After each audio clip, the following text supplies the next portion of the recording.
right, welcome back, everyone. Hope you guys had a great, well, it's only midway through the week, so can't have a great week yet, but we'll see how this week ends.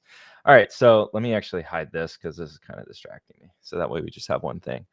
All right, the first topic, and as always, read the description below. At the very bottom, you'll see a disclosure. Everything I say in this stream is just an opinion of myself, does not reflect the opinions of Fraxinus as a whole. So let's get right into it. You'll see the timestamps that will kind of guide us through today. There's a poll if you guys mind answering that as we get into the first topic. All right. Now, living off donations, absolutely. All right, thank you for the donation, Kiwi Sam. I don't mind the donations, especially now that I'm doing this more full time. Well, I'm terrible at doing this full time. You guys haven't seen any content from me since I've sort of like quasi retired.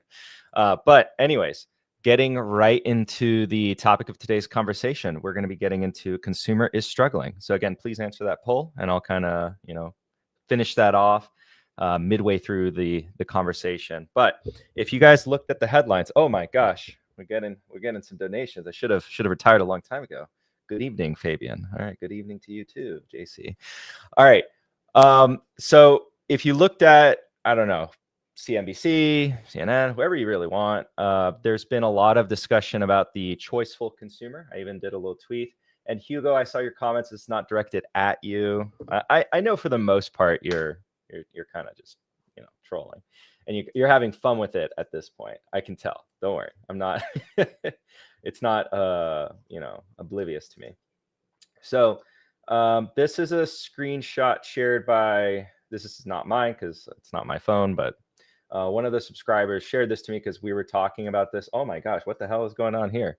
Loving the haircut, Papi Chulo. All right, thank you. Well, should have retired a long time ago. Apparently, you get more super chats. So thank you guys so much for the super chats. All right, let me get this outgoing. So you guys have seen headlines like this, but by the way, you've been seeing headlines like this for years now. I remember back in 2023 actually covering the first instance of this headline appearing, and we'll get into kind of the narrative around this, and I think there is one. So again, thank you for the subscriber who sent this to me, because I thought it was hilarious to kind of see year by year the same word being used again and again and again and again. And so recently this word's been brought up, this choiceful word, which I think is a horrible word to describe what you're trying to say. And I get in the spirit of what you're trying to say is people are being, more like, oh, I can't buy that. I'll buy this instead. But use something else besides the word choiceful, because then I'm like, okay, what's antithetical to choiceful? And even in the club, I started calling myself the forceful consumer to kind of make fun of this concept. So I was like, oh yeah, I'm not choiceful. I guess I'm forceful. I'm forced to buy something versus I'm choosing to buy something. So anyways, regardless, it's a narrative that's been around for years now. And so I brought this up. I tweeted this out because I wanted to give you guys some perspective on this and say like, well, are they really struggling? Have they been struggling for just years now? And so is that, something we kind of have to talk about when it comes to this rolling recession we've potentially been in since about 2022? Because recall that typically we've called recessions before 2 quarters of negative GDP, which we technically had in 2022. We've also had, and as we're going to be discussing today, this whole signal in trucking that there's a bit of a different way to interpret it depending on how you look at it. But other sort of like names have been been telling us a bit of a struggle story since about 2022. And then we've had this whole new industry blow up out of nowhere that seemingly saved a lot of the United States economy, AI and the like. So recently we've had tons of reports. You go from Abercrombie & Fitch, Gap, you go into some of the, actually we just had American Eagle Outfitters. We had Urban Outfitters. We also are going to have Lululemon next week, which we'll talk about here a little bit. And also we've had TJ Maxx. We've had Ross. I'll read to you guys some of the synopsis of like the reports. I shared this with the club members and we talked about this already, but I haven't done a public video in a while or a public YouTube appearance in a while. And so there's a lot to really unpack there, but a lot of these companies have given us some insight into how the consumer's been doing, both on the high end and the low end and the middle side too.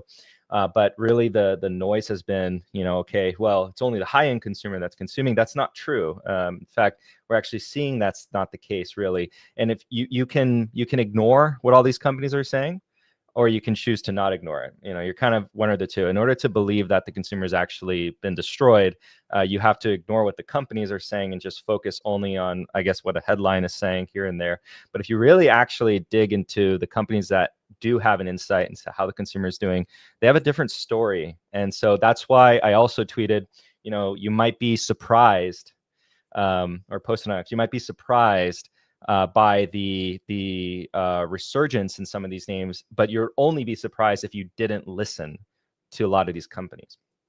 So if you go from various financial institutions who have a very good view of how consumer balance sheets look like, a lot of them have already been telling you in the prior quarters that the consumer was actually really strong, or the consumer looked really healthy, showed really no signs of extreme stress, anything like that.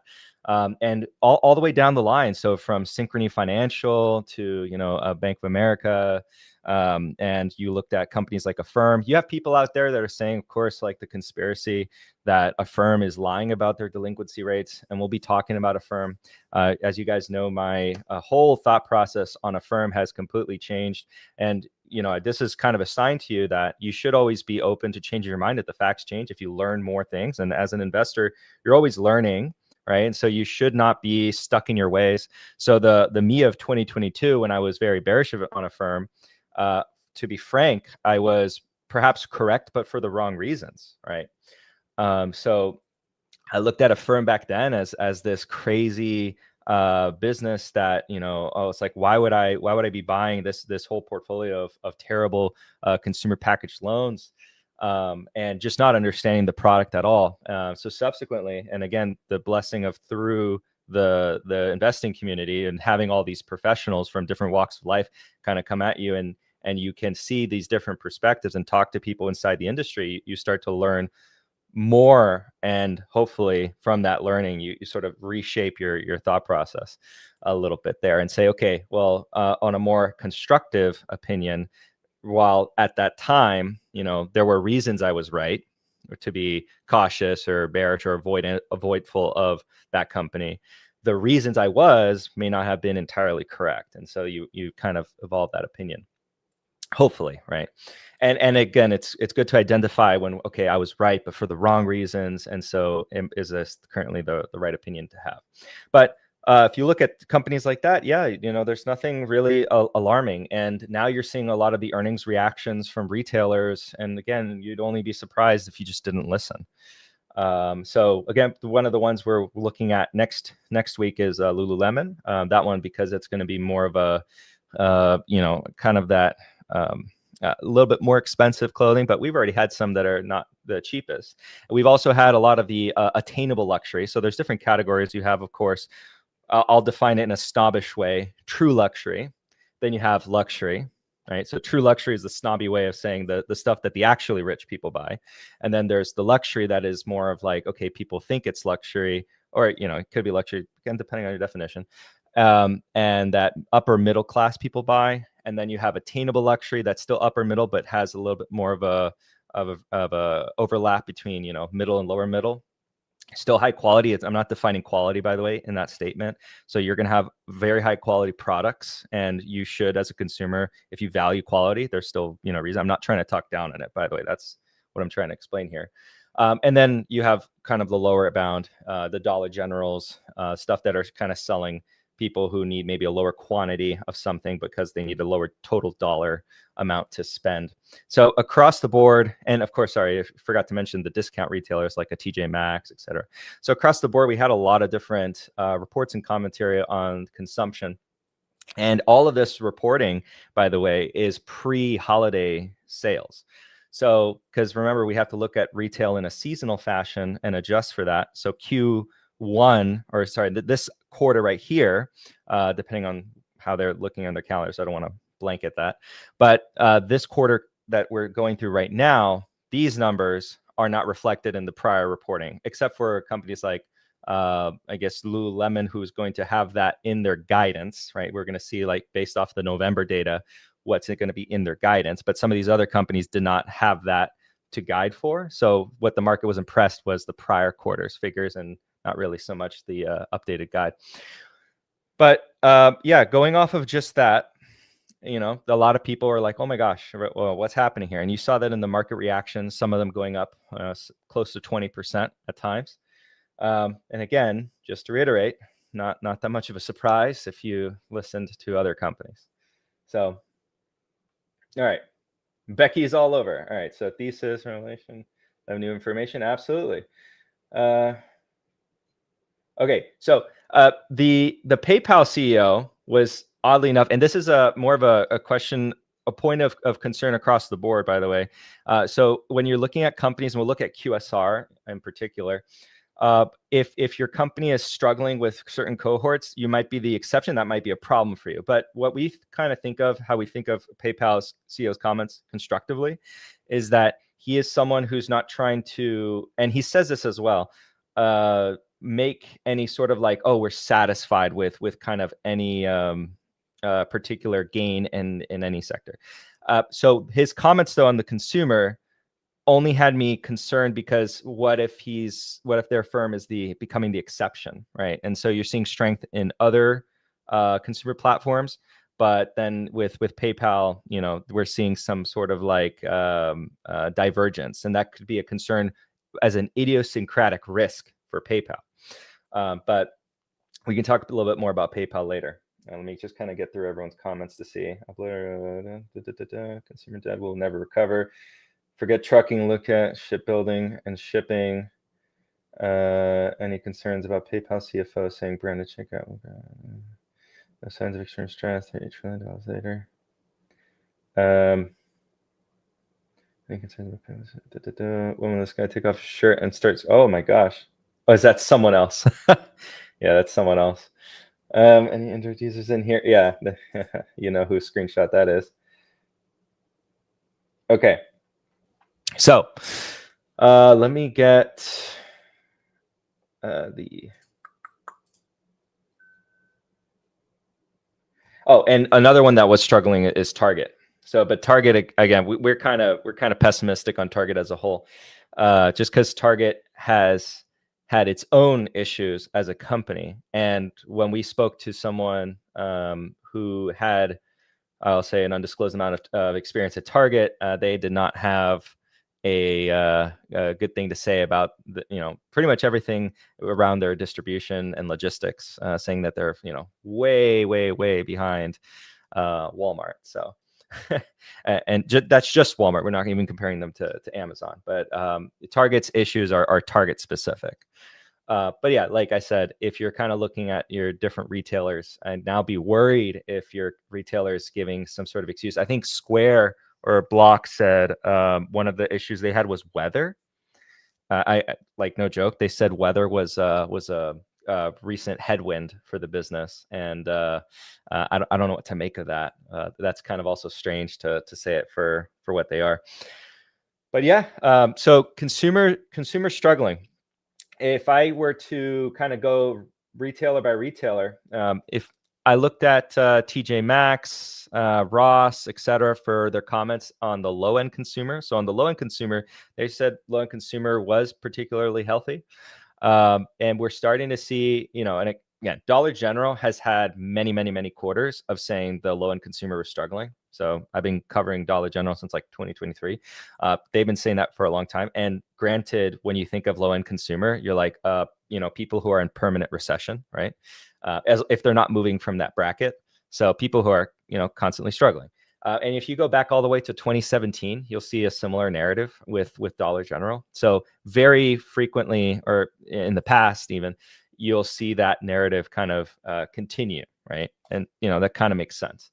And then you'll have like waves of concern. So they have like, oh, this year or this quarter was particularly bad. Oh, this quarter we're seeing signs of improvement. So things are becoming more and more optimistic across that cohort. And so they're always typically negative, but it's either like less negative or it's like, oh, okay, things are looking a little bit better. And then you have Dollar Tree, and people like to point out, oh yeah, but Dollar Tree has higher income people kind of, coming in and buying. And that's more so the bargain hunting thing. Cause like this is super anecdotal, but I think we were talking about this in the club. It's like a lot of their significant others, right? They'll actually like to go bargain hunt at Dollar Tree for like little trinkets, but it's not because they're like, oh, I can't spend money at this place or that place. It's kind of this, I don't know, shopping frenzy that they get over, and they're like, oh, I'm going to go hunt for something and feel like I found something interesting.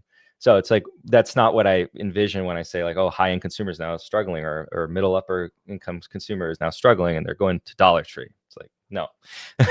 I think it just became more of a trend to kind of say like, oh, what's my haul at something like a Dollar Tree? And it's not even that big of a trend, to be clear. It's just something that people point to. It's like, I don't really. Yes, Kohl's popped off. Weather is an issue. Rainy day. Month is a big issue.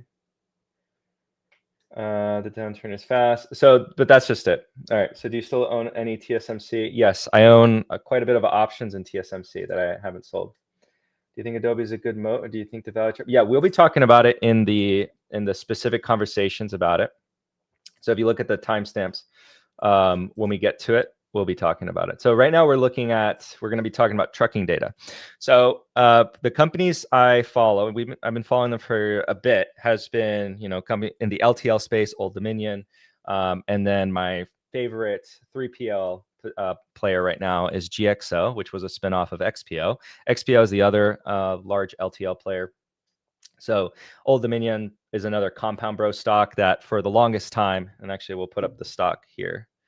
Let me get that up. So Old Dominion was for a while this like compound bro stock, had all the traits that you like, quality company, et cetera, high insider ownership, large barrier to compete. And so one of the barriers to compete is actually the real estate that they've established, the network they've established. They are a preferred carrier, which also, acts to strengthen that moat. So when you're trying to do business with, something like a Walmart, at the end of the day, you got to use the preferred carriers. Old Dominion also, because of their, reputation and the network they've built out, they're able to charge a premium, and people are willing to pay that premium to use their services. So recently, if you squint your eyes, you can see the stock price starting to react violently recently to a lot of the data that's been coming out. And I have spoken to a few members who work in the space, in the LTL space and the 3PL space, and I believe another person in the brokerage space. The conclusion was unanimous that all of them were saying we're seeing an uptick from prior years. And so not to be, we're not in like specifics in the conversation on numbers, but on like the vibes, the general vibes on how things were busier than last year consistently. So we were already kind of seeing that as far as like commentary from other trucking companies, not specifically Old Dominion. I believe actually even last month or 2 months ago, there was an insider from Old Dominion that made a positive comment. But other trucking companies as well have started to signal, trough earnings were basically here.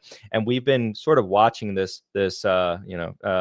I'll say a truck wreck instead of train wreck, of these companies for quite some time, and they've been in a downturn, and it's been kind of painful to own these stocks.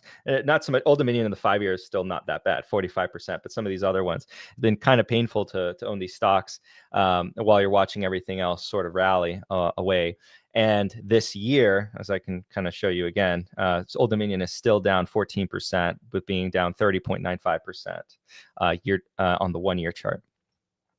So all that to be said is, if you listen to the trucking companies, what they've been saying since about 2020, I think the end of 2021, it's just been, pessimism. We're in some sort of recession, et cetera. And a lot of the trucking rates have gone down, but now have started to recover. I've gone down for a multitude of reasons. One of them being sort of this blame on lax regulation. You might hear that a lot. And then more regulation seems to be being enforced now. Again, I'm just kind of parroting the commentary that we've been hearing from various people on the inside. And then that's been helping kind of recover those trucking rates alongside with this increase in demand suddenly. So what we're seeing once more, if you're kind of connecting the dots here and putting together the puzzle pieces, we're hearing from the companies that would be able to tell us, consumer health, balance sheet, et cetera, being really positive, and then translation into actual consumption, which again, I'd even get into the hospitality sector. So in hospitality, you're seeing strong demand. Travel, I'll lump that in with hospitality. And then again, in luxury, or what I'll call is aspirational luxury, not, let's say, true luxury, aspirational luxury, and then attainable luxury. Across the categories, excluding true luxury, you're seeing strength, where true luxury never has a decline. True luxury just always does whatever, despite any slowdown.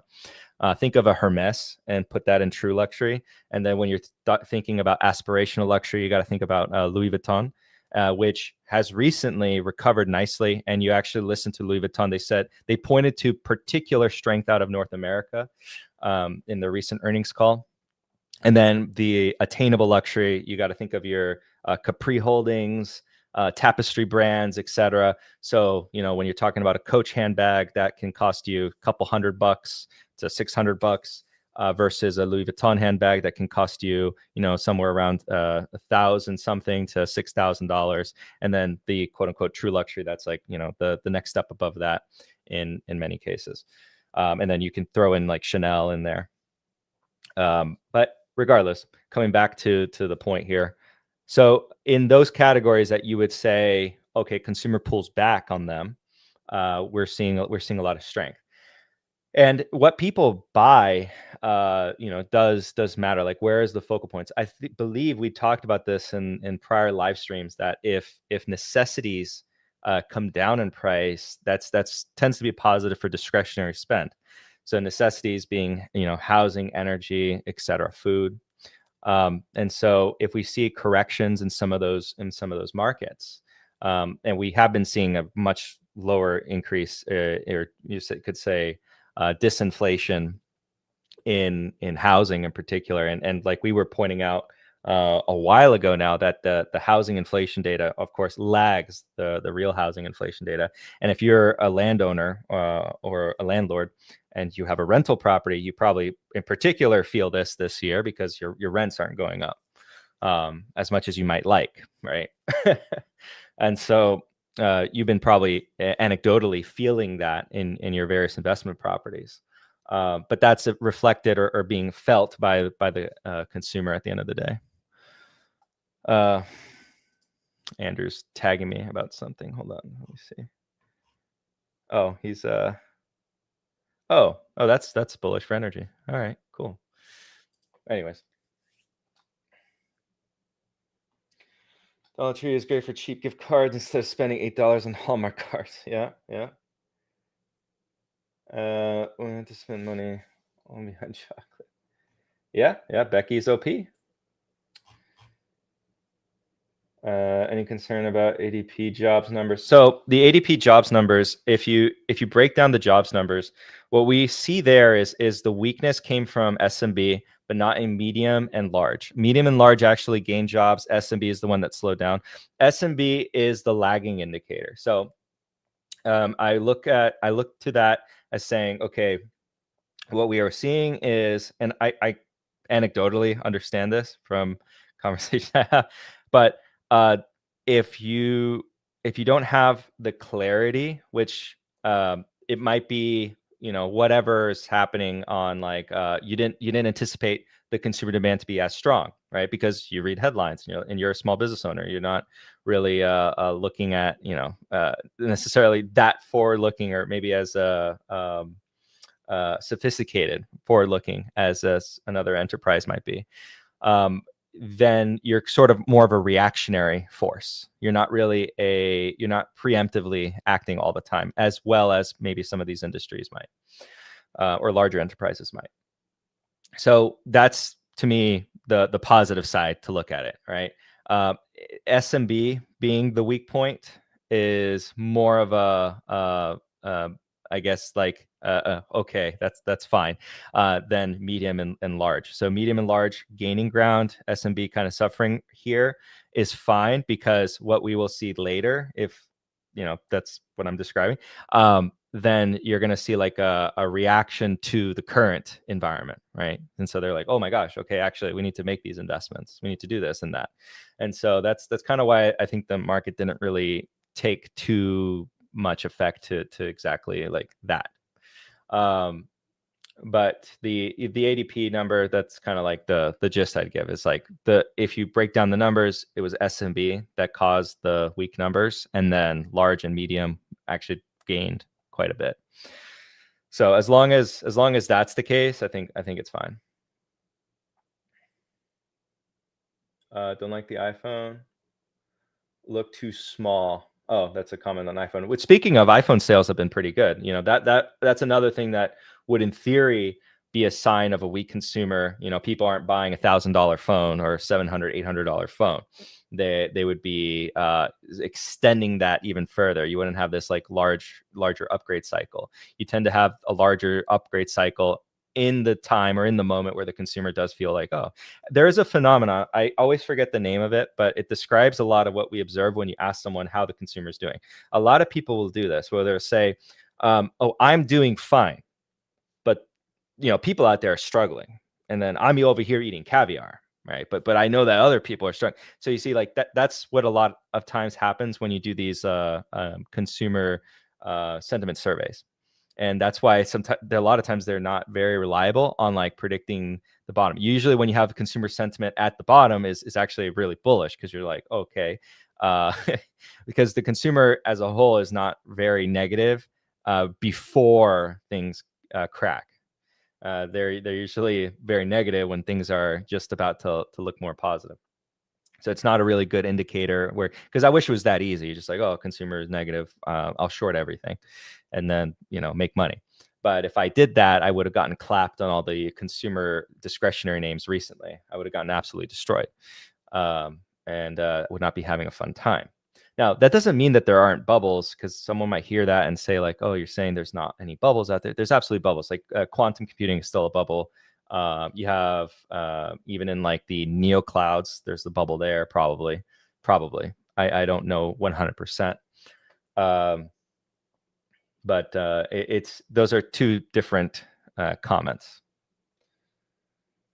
Exactly. Consumer pull is a waste of time. Absolutely. I agree. People pay too much attention to it. I care more about I really do put more weight to what the companies themselves are saying. And then you kind of, it's really hard to do. It's like easier said than done, but compiling all that together, and you as an individual investor or an analyst have to sort of piece together the story, and hopefully you're right. And if you're right, you'll make money. If you're wrong, you'll lose money. But if you're right, and you're piecing all together the primary source material of these various industries that are putting down various capital investments to expand their businesses, you'll start to kind of see through that. And be very careful, obviously, of like company says X and then does Y.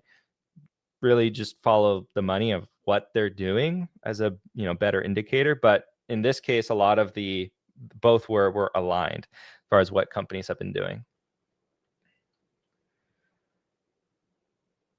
That's a great way to kind of put it together. Yeah, but anyways, like that phenomena, I forget the word for it. Some of you might remember it, but that's very true. So if you ask someone like, hey, how are you doing in this economy? They'll say, I'm doing great. I'm traveling. I'm buying this, I'm buying that, I'm doing this, I'm doing that. And then you ask the question, the follow-up, how do you think other people are doing? And they go, oh, I think it's tough out there. I went to this place and it was empty, blah, blah, blah, et cetera, et cetera. In fact, I had this exact example, funny enough, yesterday. I won't say who, because they I think might watch these videos. But it's a person I go to frequently for let's say, commercial interaction. I'll be vague as possible, but if you know who you are, you know who you are. But you remember this comment you made to me. So the person was, telling me like, oh yeah, I went to this. I feel like people are struggling out there. And then they made the comment to me of like, yeah, I'm going out to eat a lot. It's just a funny story, real quick. That this literally just happened to me yesterday, but it describes that phenomena where they felt that everyone else around them was not doing, but they didn't have any like data to back it up. It's just like a vibe, like, oh, everyone's doing bad, blah blah blah. And then you ask them what they're doing, and then they're like, oh yeah, I'm going here, I'm going there, I'm going there, I'm going there, I'm eating out, I'm going on all these vacations, and I'm like, wow, you must be doing really well. But obviously with this person, I'm not talking about economics with them. I just put that in the back of my mind, like, oh, okay, cool, that's cool. Yeah, no, that's kind of I forget the phenomenon what that's called, but that's why consumer sentiment surveys are sometimes bullshit, and you got to be very careful if you're going to invest behind that. I would prefer going to the companies and saying, okay, what does Synchrony Financial have to say about consumer borrowing and delinquencies? What does Bank of America have to say about consumer balance sheets? What does JP Morgan, on and on and on? Like, what do they have to say about consumer balance sheets? What does, if you want a subprime book, you can go look at Credit Acceptance Corp. And you want to be careful not to muddy your perspective on just subprime, because like, yeah, Carvana probably has some degen loans. We know Tricolor was problematic. That was why we did a live stream on private credit and the exaggeration. People went above and beyond. They took the private credit narrative and they ran with it way too far. And that's why I think they look silly, because they're trying to be the next, Big Short, right? They're trying to come up with it when it's like, it's way more nuanced, and there could be simultaneously two statements true, that there are bad actors and good actors within a particular segment, and the debate should be had as like, how much of that is the bad actors. And it's like, when we actually look at, again, not to repeat from the other live stream, but Tricolor and some of these, private credit wasn't even the full culprit of it. It was like, there was, well, not even, I think actually, if I remember, none of the private credit titans were involved. There were some banks involved, in fact. So we had some BDCs that, technically private credit. Okay, so just do the opposite of what Schwab and JP Morgan say. Through the T. Well, JP Morgan, Jamie Dimon's always the pessimist. He's always really pessimistic. And so with JP Morgan, it's kind of like, they say something and do something else in terms of how they interact. But that's only if you listen to Jamie, because Jamie has a little bit of a negative bone in his body. He's always like a little negative. The day he becomes really optimistic, I'll just start being like, whoa, what's going on? Something's wrong right now. But because he's been pretty pessimistic. Schwab, granted, I haven't listened to Schwab. I usually don't listen to Schwab all too much. But the other money center banks I do pay attention to, in particular Bank of America, Wells Fargo, Citi here and there, American Express. I can confirm I feel one of my peers going on vacay and eating out frequently. Well, that's different. You probably actually are doing a lot better than your peers, Martin. You're a little on the extreme case, okay? So, like, I don't know. In your case, that there might be an actual difference between your peers. Yes, we talked about the Howard Marks cockroaches and canaries, but a lot of what he also said, which doesn't seem like he's which, by the way, himself, private credit, and Oaktree and Apollo were the ones that showed or saw the cockroach and shorted it, right? So kind of funny that the two names, because Oaktree, part of Brookfield, and Apollo, kind of names we associate with like private equity, and then private equity equals degens. This is not true, but people associate private equity degens. Ironic, is it not, that they were the ones who profited from said cockroaches that supposedly, is attributable to them being in private equity space. So, yeah, that's That's the gist of like what we're seeing with trucking seems really positive. That's why Old Dominion and some of these names are appreciating. I still think that they're a relatively strong opportunity, which we'll talk about as soon as we get to this next topic, which we're kind of already in, and that's the opportunity set in this market. So I'll talk about the stock I put. I put it in the thumbnail, by the way. If you guys are new to the channel, I do this ironically because I get a little bit, like, oh, that's so, but I hate that it works on YouTube. It does work. And so, you know what, maybe I should give into the dark side. But especially if your account size is, really large, I see with like, when your account size is like over the a million plus, and then you're posting like, oh, I put $10,000 in this stock. They do it because it works in the algorithm, and you say like, oh yeah, $10,000, a lot of money.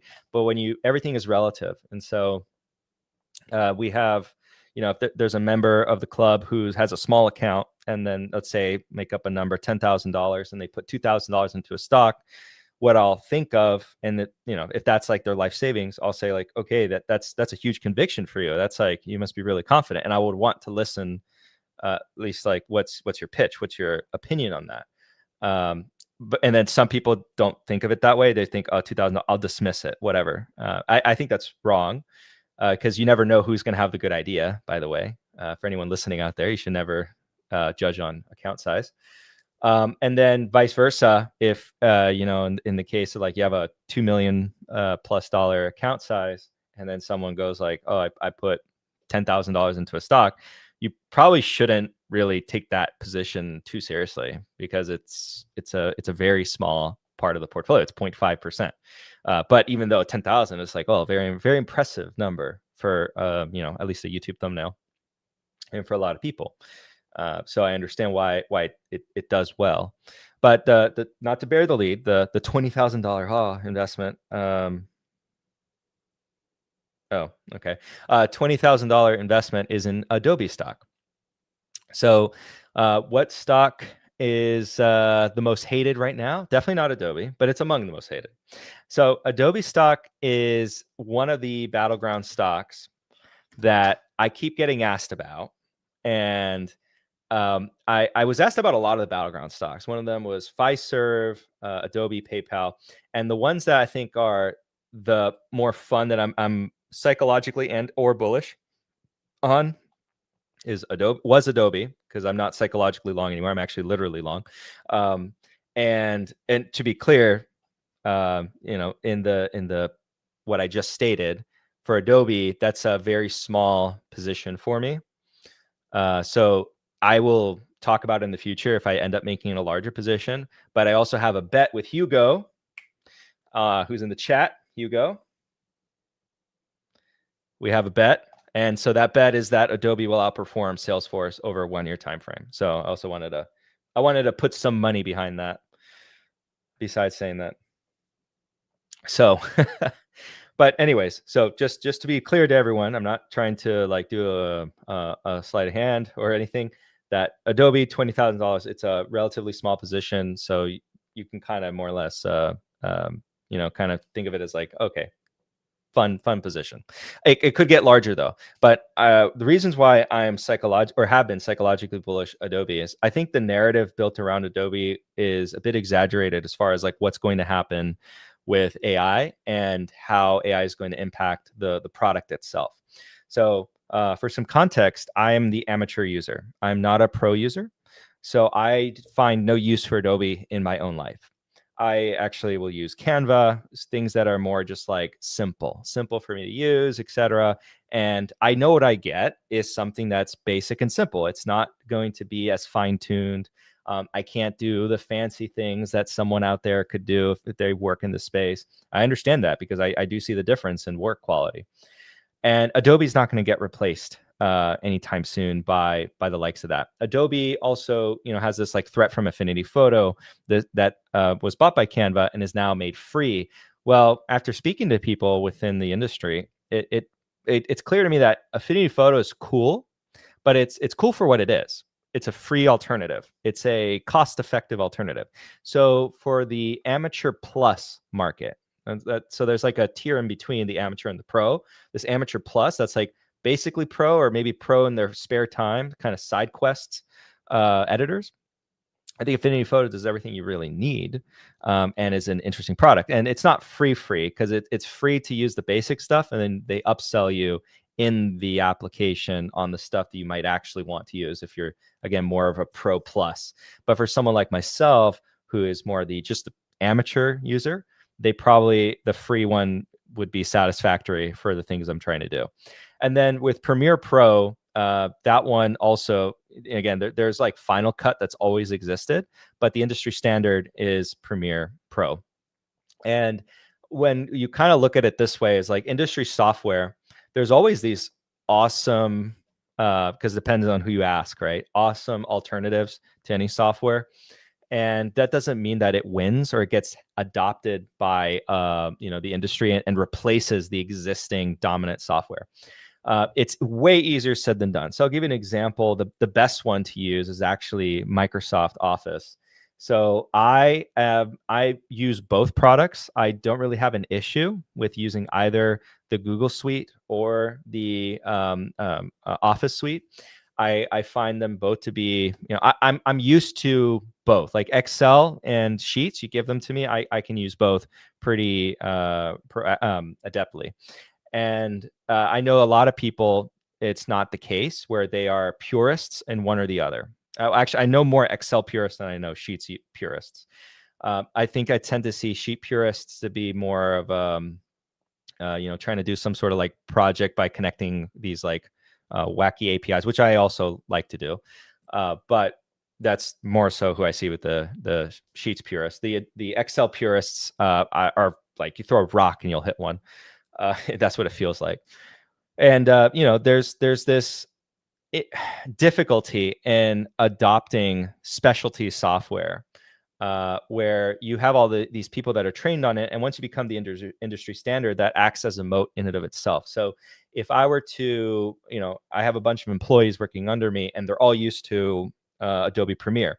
Well, first of all, as a business, the license to pay for Adobe, if it's like a mission critical software for us, it's not something I'm going to think about cutting.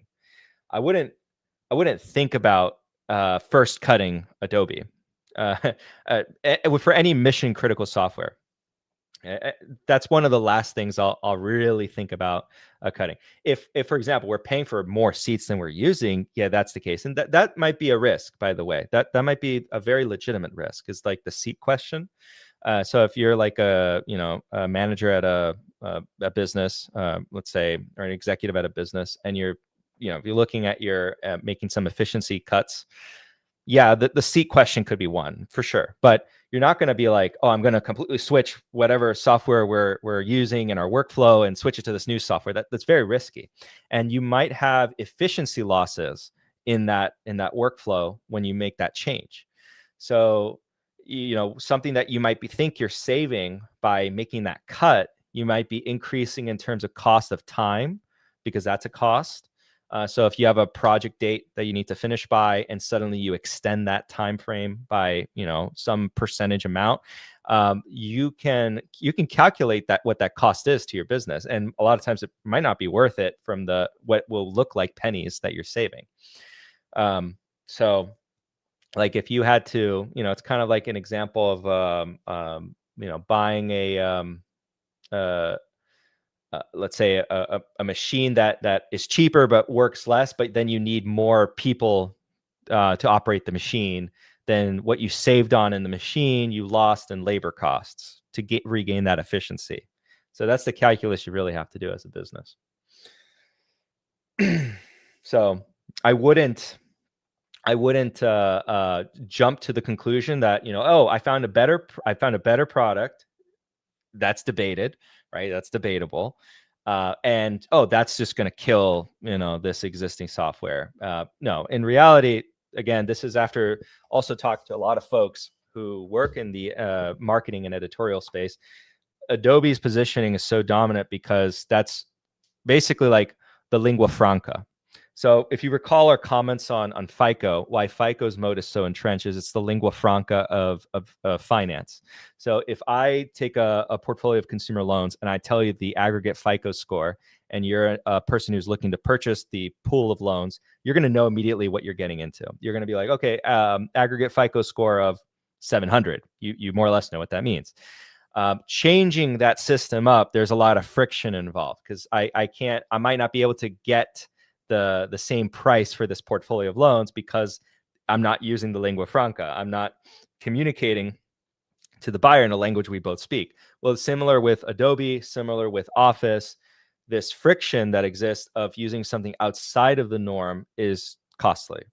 And so for at least the industry side, yeah. And the whole question when I did videos on Adobe in the past where I was negative, this is actually really similar to how I feel, PayPal, I was bearish. I was not positive PayPal. And then I was like, okay, things are actually changing. Things are actually improving. This actually looks from and I wasn't short PayPal to be clear, but from a psychological short to switching to, okay, this is actually a good price. Let's go long. Adobe, similar story here, where with Adobe, there was a question about the growth potential in the amateur market. Anecdotally, that's me, right? Complete amateur editor. I don't need Adobe. I have perfectly, available products that are either free or easily accessible that I've adopted. I am more price sensitive for my amateur side hustle on YouTube, right? So I care a lot about price. I can tell you from, working at my previous job, an enterprise is going to be less price sensitive than me on my side hustle. We're going to be paying a lot more attention to a lot of the other benefits we get out of a software product than just like, oh, I don't want to pay $60 a month.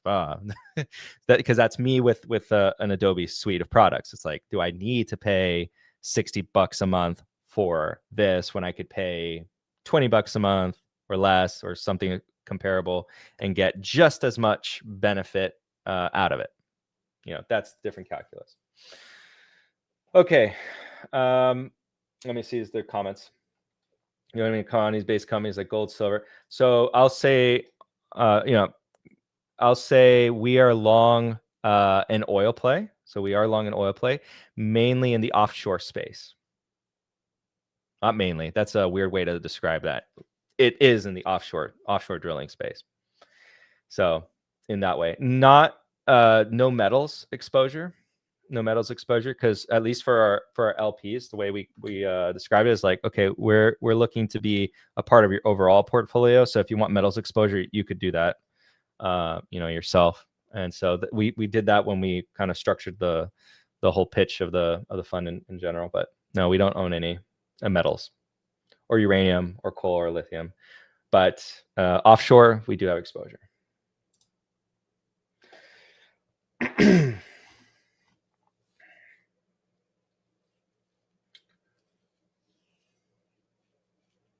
I'll say the name because I think that's fair. Andrew would be okay with saying the name too. But Valaris, we're long Valaris. So full disclosure, we are long Valaris. So that's the one we're long. Okay, so some of the other names I want to get through because there's actually quite a bit, but Adobe I think is an interesting opportunity. I have, for full disclosure, a long position in Adobe. I would like to, see what happens with earnings next week, but I've been psychologically bullish Adobe. Not everyone is like bearish enough. There's still room for capitulation for sure, because when I look online, I see a lot of a positive discussion and discourse around it, but that doesn't necessarily mean, this isn't a good opportunity or anything like that. Could just be noise, but definitely it does indicate to me at least like a feeling that we could have further capitulation in the stock. So like you're seeing with PayPal, with a lot of the bulls cutting their position, that's sort of like the capitulation I'm talking about. You see some high profile bulls.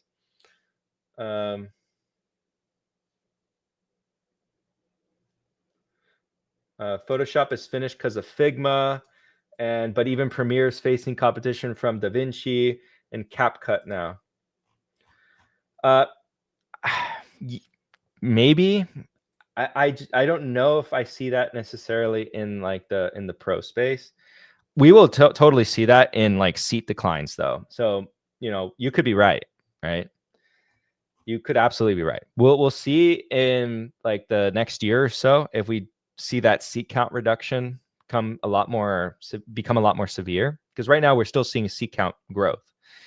So we'll eventually see that in the numbers, and yeah, that could be something that drives the stock price lower for sure.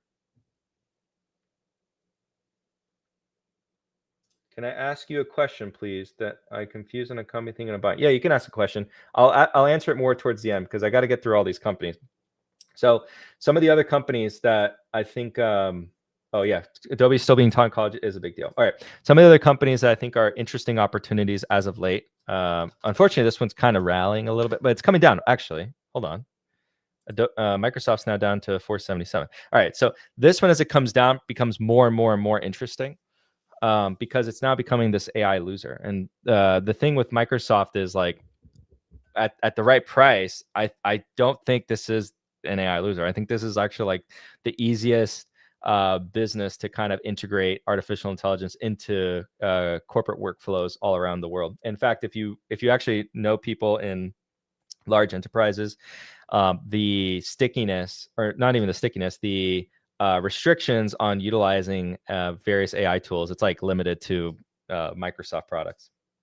It's not in every enterprise, because we know people who work at other companies that use Google and they're using like Gemini, for example, but in many banks, public accounting firms, etc. In fact, in one of my comments, I got a comment recently that's saying, hey, like at all the public accounting firms, I won't say the name of that person's public accounting firm, but they said we're not allowed to use any of the other ones. We are only allowed to use Copilot. And I was like, oh yeah, Copilot, that's going to get memed. Everyone's going to be like, oh, it's the shittiest one. It's like, that doesn't necessarily matter as much. What matters is good enough and distribution. And people confuse that with LLMs, because I'm a believer that they're kind of going to be commoditized. Like you won't be able to tell that much of a difference. If we did like the Coca-Cola versus Pepsi test on me, by doing basic queries, I probably couldn't tell you the difference right now between them. It'd be pretty hard for me. I could kind of tell you if I'm using Perplexity or like Gemini, because Perplexity does like a tweaking on the UI, on like how it spits it out and how it looks. But yeah, on Perplexity, trying out different LLMs, because on Perplexity you can use multiple. You don't have to use only one. You can use all of them. I couldn't really tell you the difference. So now that if the formatting is gone from the equation, it becomes difficult for me to tell them apart. So then it comes down to like who has the best distribution and who has the best consumer habit. So one thing I'll say on like OpenAI, everyone's dismissing this right now, but I think that's a mistake. OpenAI right now has the largest concentration of the most valuable consumers, to be clear as well. So not only in terms of quantity of consumers, the most valuable consumers are on OpenAI. And that's a problem for everyone else who's trying to, on the consumer side, not the enterprise side. Because the enterprise side, I think Microsoft has this in the bag. If they just have to not F it up. But if they F it up, that's okay. That's on them. But if they don't F it up, right, it's theirs to win. But on the consumer side, OpenAI has drawn the attention. Like we were fascinated because if you just use X and you just even in our own community, it feels like everyone's using Gemini. And I know anecdotally that's not the case. Anecdotally, I actually don't know anyone who uses Gemini. I was the only user of Gemini, and I now use Perplexity exclusively. But I was the only user of Gemini I knew outside of the investor community, who I knew a lot of people use Gemini. But what we found in our polling was like only the loudest people, the people who talked a lot or the most about what they use, were Gemini users, because the largest number of users, with over 50%, I think it was close to 60% who answered the poll, were OpenAI users, which I was like, okay, that tracks with lived experience, what the data suggests, etc.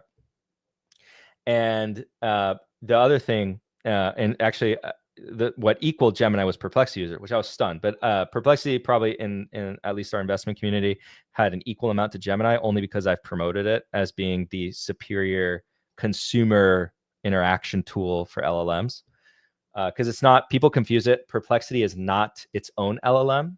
It is a way to interact with all of the LLMs in one place. Because Sonar is just Llama with their own rebrand as Sonar, but Sonar is Llama based. So Perplexity is not, it's not, keyword not, because I get this all the time, this confusion. They think like, oh, Perplexity is another LLM. No, it's not. It's just a way you interact with it. So yeah, that being said, and again, like you should definitely try it. You're watching this. I'm using Comet here, and I actually love the ability to kind of go through the internet this way than before, and I haven't gone back yet. I have no desire. So all that being said, the OpenAI issue is that you have a very strong dominance now, and there was a new data source that came out and suggested, but I rebutted this in the investment community about the user times, because more data previously suggested that users who use OpenAI's products were using it for more time, more frequency. One thing I should highlight is that in any industry where your competitor is doing like a different frequency measure for users, and you're using a longer frequency time frame for users, that should be something you question. It's not always like a problem, but it should be something you question. I brought this up that Alphabet has been using monthly active users to measure Gemini's usage, and OpenAI is providing weekly.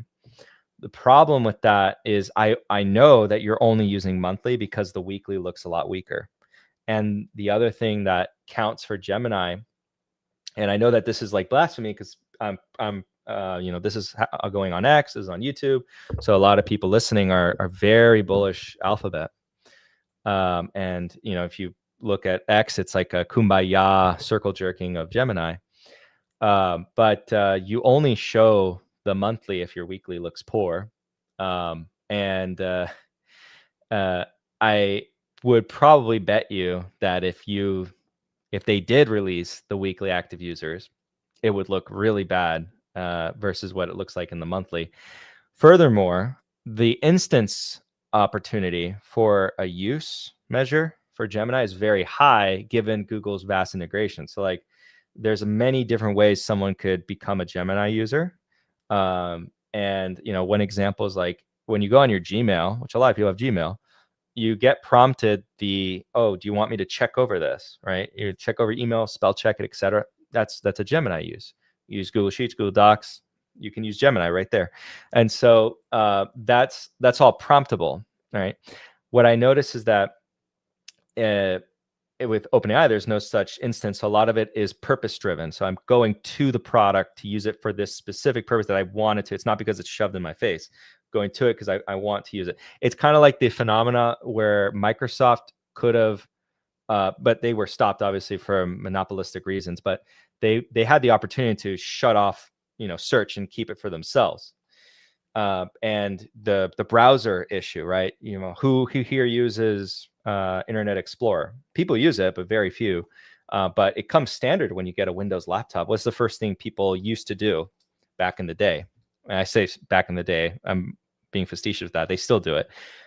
They download Chrome, right? They download Chrome. They go out of their way to download the browser that they like. And so OpenAI has developed a product that seemingly is similar. They go out of the way to download or to go to interact with the product, being ChatGPT. And so that's just talking about consumer facing LLM products. Consumer facing LLM products, I think, to celebrate now is way too early.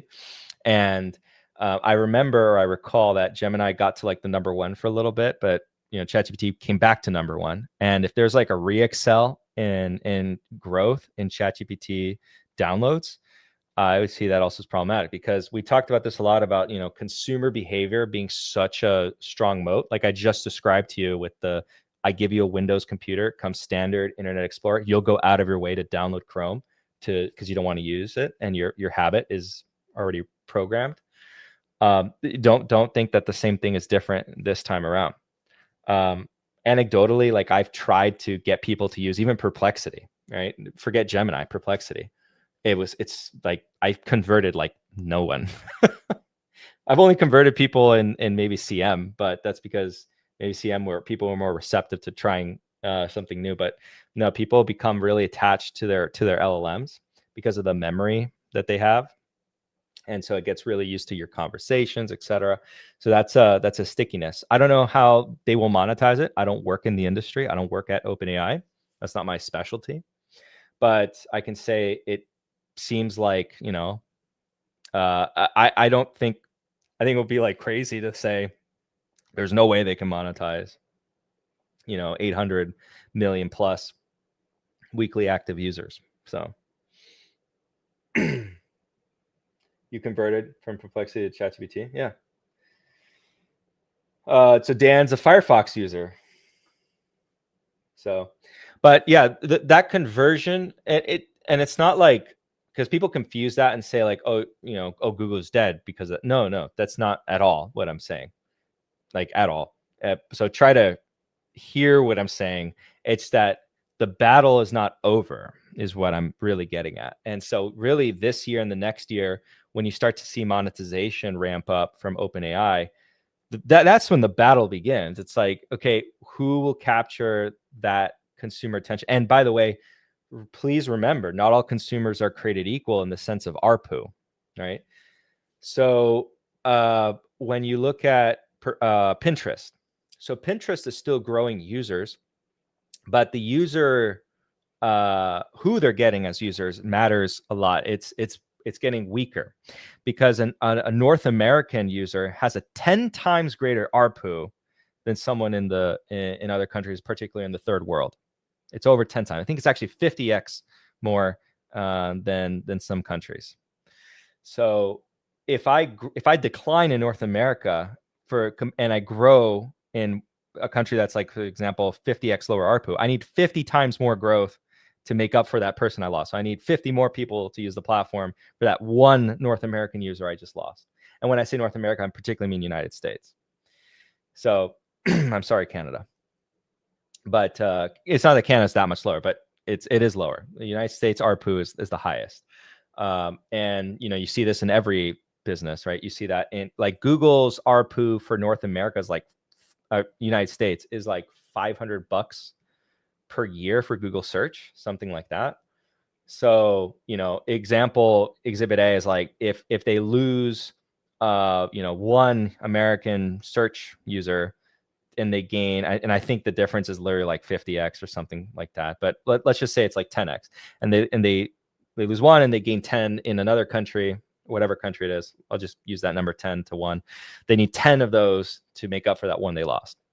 So all that to be said is like where that growth is happening does matter a lot, and people are not also incorporating that into their calculations. So if I have 800 million monthly active users, weekly active users, and let's say 30 to 40% are North American, or 20% or whatever are North American, I've captured and dominated the North American market. And then your competitor grows in India. India has a lot more people, yes, but the ARPUs are way lower, and so you're not going to be able to monetize nearly as much. So that's a perspective I don't hear people talking about. It's like it's not just amount of users; it's who is using it that matters a lot for monetization. So yeah, that's one thing. But the other thing I should point out, and many of you who are in school and going to marketing class, you'll learn this very soon. But consumer habit moat, which is very real and very underappreciated, and that's what served Google for so long. And that's what served Apple for so long. This habit of, oh, I'm used to the ecosystem, I don't want to change.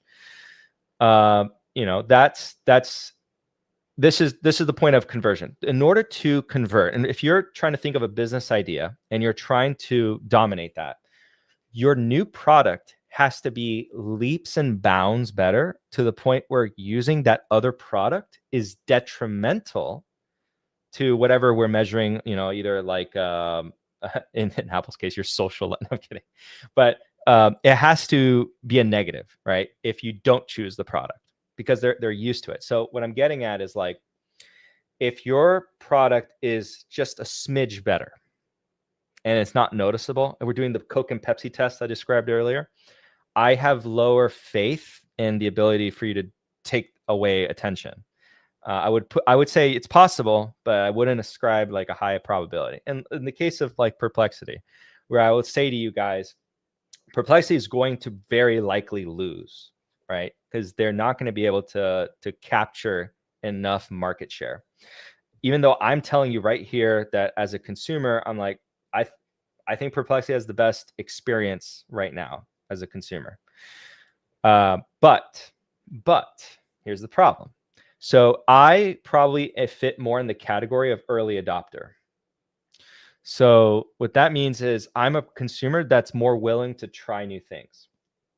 And so in marketing, you realize there's different cohorts of consumers. The early adopter is someone who is going to be easier for you to convert always. They're much less loyal. They're more likely to, the Meta glasses came out, I go and buy them. The new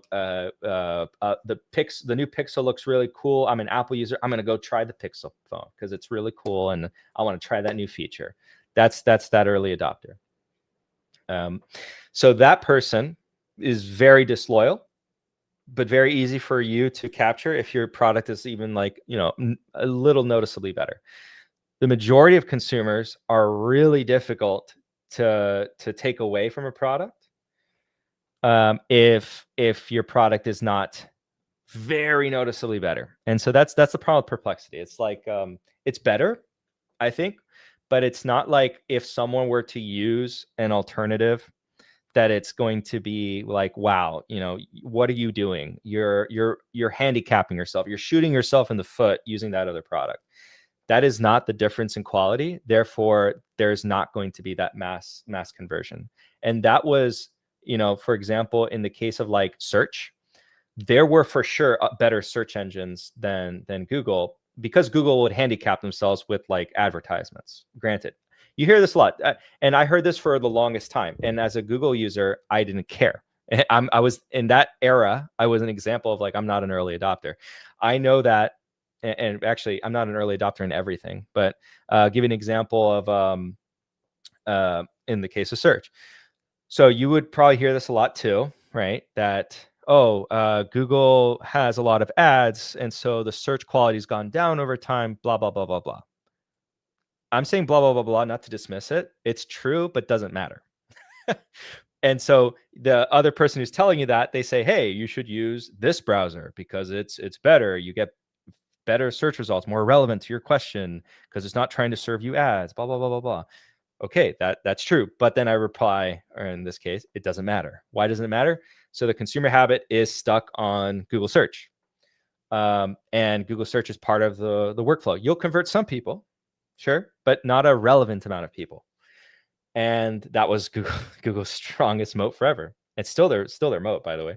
Like no one's using DuckDuckGo, or well, DuckDuckGo is not even that better. But there were others like Brave that people point to as like, oh, that one's a better search experience, yada yada, than Google was. And it's like, who cares? It's not gonna actually make a dent, because it's not so much better that using Google is shooting yourself in the foot. And that's to tie the point back. So if you're looking for a business opportunity or exploring a business opportunity, and you're actually trying to attack something that has strong consumer behavior entrenchment, if you come to me and say like, hey, I got this idea, we're going to attack this. Another kind of a let's say bad example. Well, it's a bad example because like there's a lot more moats in effect, but if you were to try to create a new delivery app platform, like competing against Uber, it's like, first of all, the consumer habit is like tough to imply. So you would have to create a new way of travel that's like so much better. And this is perhaps the argument, by the way, to all of you who are bullish Uber and you're not concerned too much about Waymo or AV. The consumer habit moat, that could still be true. You could have early adopters use AVs, Andrew, derail the convo. You see, they're derailing the convo in the comments. Shame on you. We're gonna get nasty comments towards you now. You could have the early adopters take the autonomous vehicle and you're like, wow, this is amazing, blah, blah, blah, blah, blah. But the majority of consumers, or a meaningful amount of the consumers, will not do that shift until, let's say, if autonomous vehicles don't become a drastically better experience. So I'll give you an example where that becomes a drastic better experience. Let's say an Uber ride, right, with a person costs like, twice as much versus an AV ride. And the AVs, let's say Alphabet with Waymo says like, we're not on Uber. So if you want the cheaper ride and we're very reliable, we fix the reliability issues, we're always on time, you don't have to wait very long, etc. Then that difference, right, that offering to the consumer might be actually that much better, where it's detrimental to use the other one. And then, have safety concerns, yada, yada, yada. So that's really what I mean by changing that consumer habit. If that's not the case, good luck, right? You're going to get this small segment, but you're not going to get the one that you really want, the lion's share. So same thing with search, same thing with LLMs, So Perplexity, good luck to you, because the strategy is just not working. I'm an advocate for you. I'm saying like, it's a good experience, and everyone, again, to remind you, this is not an LLM. This is a way to interact with all the LLMs. But doesn't matter if you're slightly better, you're still going to very likely just lose, because you're not going to be able to convert those people meaningfully. So yeah, that's the gist. And same thing with going back to Microsoft, why it's becoming an interesting opportunity, as it kind of hopefully has more pain, is because it's now viewed as an AI loser, and I think it's one of the obvious winners.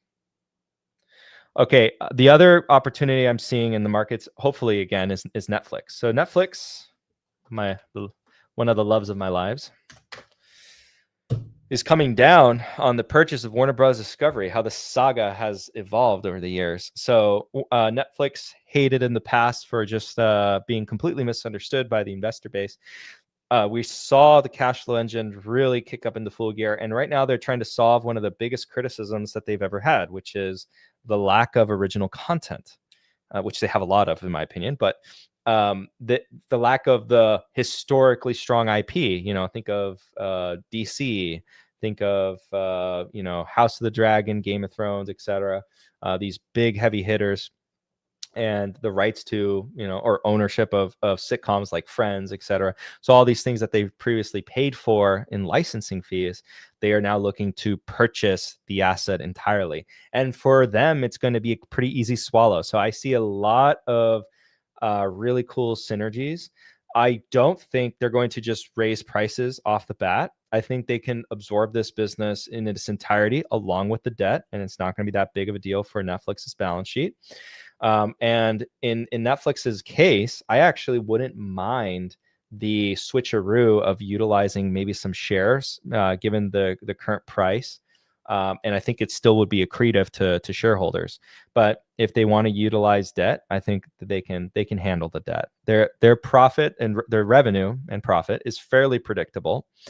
And on a go-forward basis, I don't expect them to increase prices too much in the near term, because it's going to be one of the big arguments they're going to make for the consumer. They're going to say the consumer doesn't have to we're not going to raise prices just because now we own more content, but that will come, obviously later down the road. So it's more going to be of a long-term story with the price increases there. Well, it's been part of the story, but you know what I mean with the HBO. They're not going to just increase the Netflix subscription by the amount that the HBO subscription cost before. And that's going to be their argument to why the consumer is going to benefit from lower costs. And the only question mark I have on this whole thing is like their agreements with, some of the distributors like Comcast, et cetera, and what that means internationally, because there is a revenue share for the HBO subscriptions in some cases. So, that I know those contracts end because Netflix is a pure play streamer. I know that some of the companies that will have conflicts with this include movie theaters that are going to say, well, Netflix doesn't, distribute that many movies, and so we are going to have less movies available, and we're going to be more concentrated in fewer and fewer players. We were only going to have Paramount. We're only going to have Disney, etc., producing these movies. I think that's not true. I think that's be like, okay, but Netflix is coming out with movies. And remember that back in my days of pitching Netflix, I stated the one negative about Netflix is that they don't do this recapture event. So what I mean by that is like when Disney produces a movie, they put it out in theaters. And then if it recoups all the costs and breaks even, a lot of people look at that as a loss, an L. But in the streaming space, I don't view it that negatively. I say it as, like, okay, the movie could have been better. It's not a total loss. You add it to your library, and there's some value in having it and we've seen it before where movies are flops in the beginning and they become like cult classics later on. Not saying that's the norm. It's not the norm. But at least you're having this recapture event. And Netflix moving in that direction, I think, is positive because, when you do these like blockbuster movies, I love the opportunity to make a profit on the movie per se, a tangible profit, and then put it on your streaming platform. I love that concept. So that's why I don't think the movie industry is dead. I never thought movie theaters were dead per se. I think going to the movies is a social event, etc. And streaming is not going to kill them, but I think streaming adds to it. And so like you watch the movie in theaters if you want to have that social event, and then the studio has the opportunity to recoup costs and or make a profit. In many cases, make a profit. It's like Disney is very profitable in their movie segment, and then they throw that into their streaming. And I want Netflix to move more in that direction, and that could resolve the theaters complaint, which they have been moving in that direction. If you guys haven't seen Frankenstein in theaters, I think it was a missed opportunity, because I think watching that movie in theaters on the big screen, unless you have a nice home theater, was an awesome experience. And then now you have the movie forever in your Netflix library if you ever want to see it again in the future, right? For whatever reason. There you go. Stranger Things final episode will be in theaters. Like, I want them to do this. I want them to do more of this as a shareholder. I was like, yes. So I I don't even know how much money they're going to make from that final episode being in theaters. So they dare I say they could recoup a good amount of the costs for the production of the season just by doing that. That's crazy. Oh, the classic. I hated the movie. The book was better. The movie was fine as a standalone. It's fine. Okay, I wonder why Netflix. Yeah, it's the Warner Brothers acquisition, and I think it's a great. I think it's fine. I don't see it as a problem. Netflix is a tad bit on the expensive side, depending on how you look at it, but it's growing at a rate commensurate with the multiple. I do think they have one among the best pricing power out there, so I don't really see that much of an issue. Okay, so we skipped over a section because we got to get to it, but I'm just gonna change the timestamps and just say help. We have a lot to go over. So some of the other opportunities I see out there in the market, I already talked with them. So TSM, which full disclosure, we are long TSM. I mean, I don't know how many times you have to hear it from companies who are saying we're not slowing down data center capex. That's not coming down. Where you have to get into your minds that okay, there's going to be still a lot of demand for silicon, and who's selling the picks and shovels of the picks and shovels? Are you going to say okay, the first picks and shovels layer is NVIDIA, which we're going to get to the NVIDIA fraud. Okay, first layer is NVIDIA. They sell the GPUs to everyone. All right. And it's like, okay, I'll buy them. Fair. Perfectly fair conclusion. Okay, then the picks and shovels to the silicon engineering companies, such as NVIDIA and everyone else, or Google TPUs, is TSM. So TSM, I like to say, is the picks and shovels to the picks and shovels. Or in other words, they sell the actual wooden handle and the steel head of the shovel and the picks. And then, yeah, you have ASML, who is the selling the iron ore, you could say. And let's say they have exclusivity to the iron ore to make the steel. Or they have more like the actual and maybe the better example is like they have the machine that carves the wooden shaft and makes them. But the thing with ASML, and I'll actually thank you for bringing this up, JJ, is this is how I described it to the community. It's like they have two different cycles. So ASML and the other equipment companies, which by the way, some of them have actually had much better returns, total returns, if you invested in the other equipment companies than ASML. But ASML is the most popular on YouTube and X, but some of the other ones have actually been much better investments. Is the cycle for ASML is almost like completely different. It can overlap with something like a TSM. TSM cycles are much more elongated. And so you have to be careful when you're kind of making a direct comparison. So ASML relies on the CapEx cycle of a TSM and an Intel and a Samsung, right? So the fabs, it relies on the CapEx cycles of the fabs. And Micron, I don't want to throw up, not include Micron. But TSM relies on a wholly different CapEx cycle, one that, again, is much more elongated. And so once TSM has sufficiently invested in capacity, and now they're going to service that capacity as it comes online and they get orders, then you can start to see like there are two distinct cycles going on here. And so you got to be sort of like aware of that when you're putting your investment in. So ASML has benefited from an increased CapEx cycle from the likes of TSM, Intel, et cetera, bringing capacity online to service this really elongated cycle of silicon.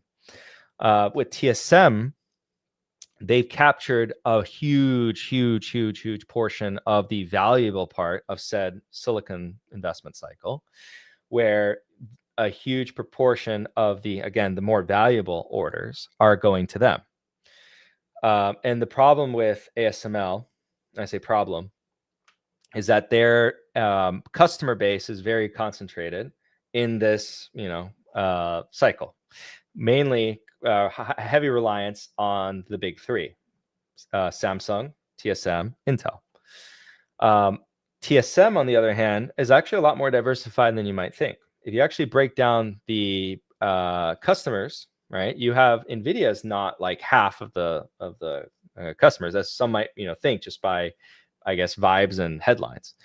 TSM is actually much more spread out. They have a lot. They have Apple, NVIDIA, AMD, on and on and on. And they've got Google recently. They took Google from Samsung this year. So fun fact, TPUs were previously made a lot by Samsung, and they switched it to TSM. So TSM continues to even take more market share. And they themselves on their own are this like monopoly that's quietly printing tons of cash. I say quietly because I think people may not have noticed how much cash is just piled up on TSM's books. They have a massive hoard of cash just sitting there, and they really, that's more of a negative than a positive, if I'm being honest, because like there's not much for them to invest all that cash. It's an exuberant amount of cash. That if some of these other companies, we might demand them to give that cash back to us, but because TSM is TSM, the management team is highly revered. We're sort of excusing it, and I'm excusing it too as a shareholder. I'm like, okay, you guys know best. I'll trust you. And I think what they basically have is like, if anything happens, they have crazy sums of money to invest in new capacity, make an acquisition, etc. They have money to throw around, and growing. They have a dividend, but the dividend, again, or the capital return relative to how much cash they're generating is ridiculous. KLAC is the nail that keeps the handle steady on the shovel. Exactly. Like there's plenty of value add businesses in the semiconductor equipment space that have all done really well. Now ASML is very clear monopoly, and I've watched from the sidelines like the narratives kind of play out. Like, China's building a competitor to ASML. It's like from the semiconductor engineers I've spoken to, it's like that's like a pipe dream almost. So it's way easier said than done to just like copy both or outcompete both TSM and ASML. ASML perhaps even more so, right, than a TSM. But TSM is very difficult. If you think one of these days, anytime now, someone's going to come and just like take TSM's lunch. It's not as simple as I buy the latest equipment, as some people might think. So TSM, I continue to see it as a relative opportunity based on forward growth, right? So trailing PE of 30, but on a forward basis, it's not that expensive at all, especially as you see them as, you know, this critical juncture of what everyone needs. But yeah. Not gonna lie, China is one. If China is the one disrupting monopoly, then it's likely BS. Yes, thank you. Yep, I completely agree, fake alias. If it's China, you know, those guys are kind of full of it.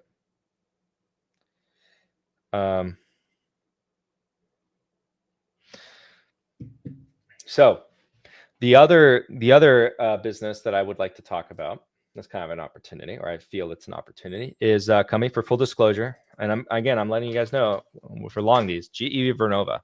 So GE Vernova is again at this bottleneck of the industry. So if you're thinking about energy, and this looks like a very expensive stock, by the way.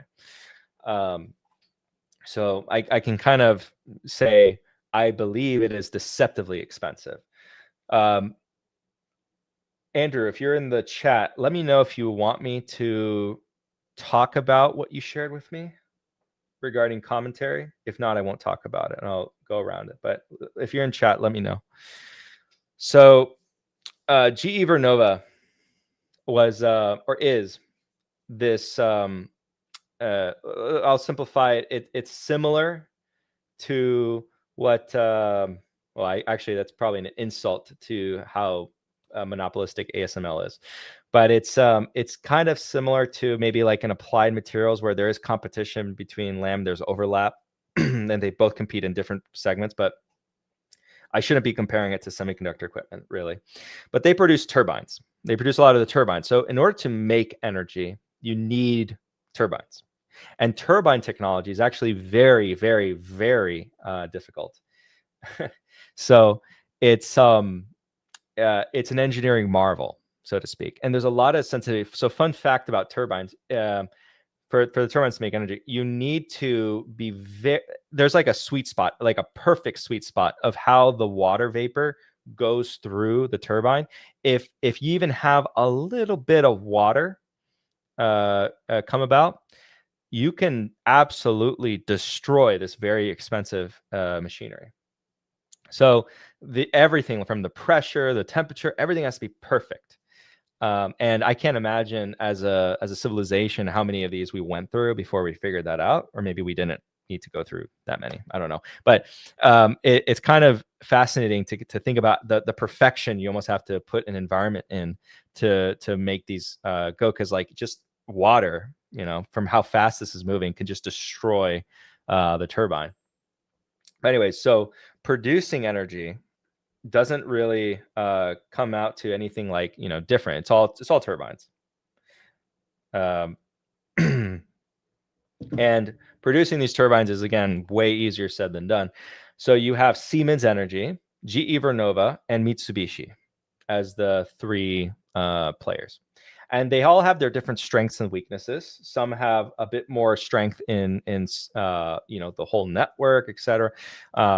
And there's a lot. If you guys know Otis, the elevator company, that you have sales, and incremental sales leads to a push in service revenue.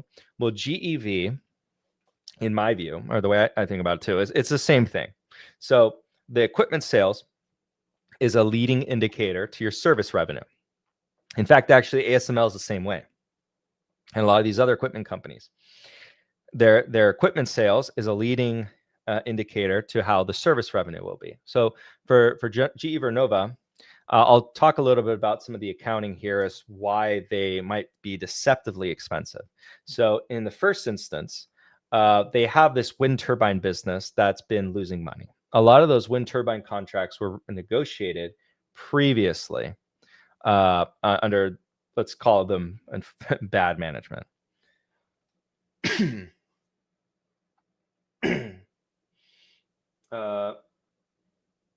Double on a spun of, yes. They were a spinoff. So if you bought GE before all the spinoffs, you made a killing. But with GE Vernova, they have a backlog that keeps growing. They are booked in orders all the way through the end of this decade. And they are raking it in with the traditional turbines. But the wind turbine business, they are losing money. And when you go in and extrapolate what that looks like, I should backtrack. They had a recent announcement that caused the stock price to go up 6% in a day. It was a signing of a contract for wind turbines in Taiwan. The reason why the stock price went up so much that day was, and again, if you're not paying attention to this, probably be confusing. The context missing is their current wind turbine business, which is losing money, is based off of contracts that will all be finished renegotiating by 2027. So with this new contract, we got insights to how these new contracts are going to be renewed.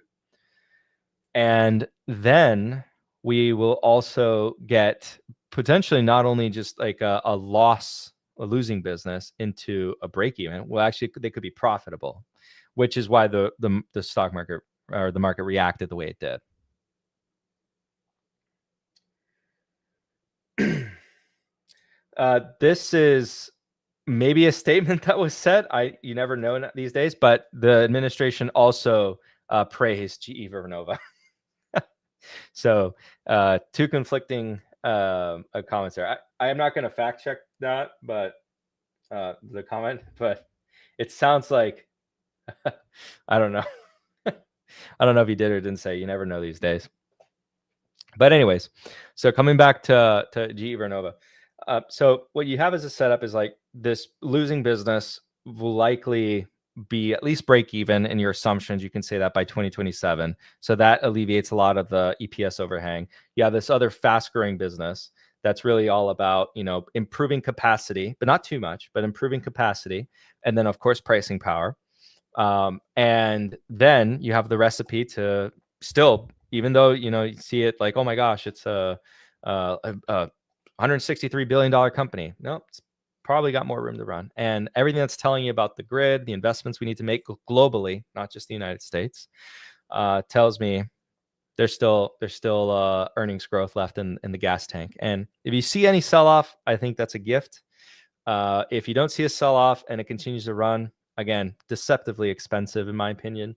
We are biased because we are long, full disclosure, but yeah, great company, really tied into where one of the bottlenecks of energy really is, which is if you want to make more energy, you need more of their stuff.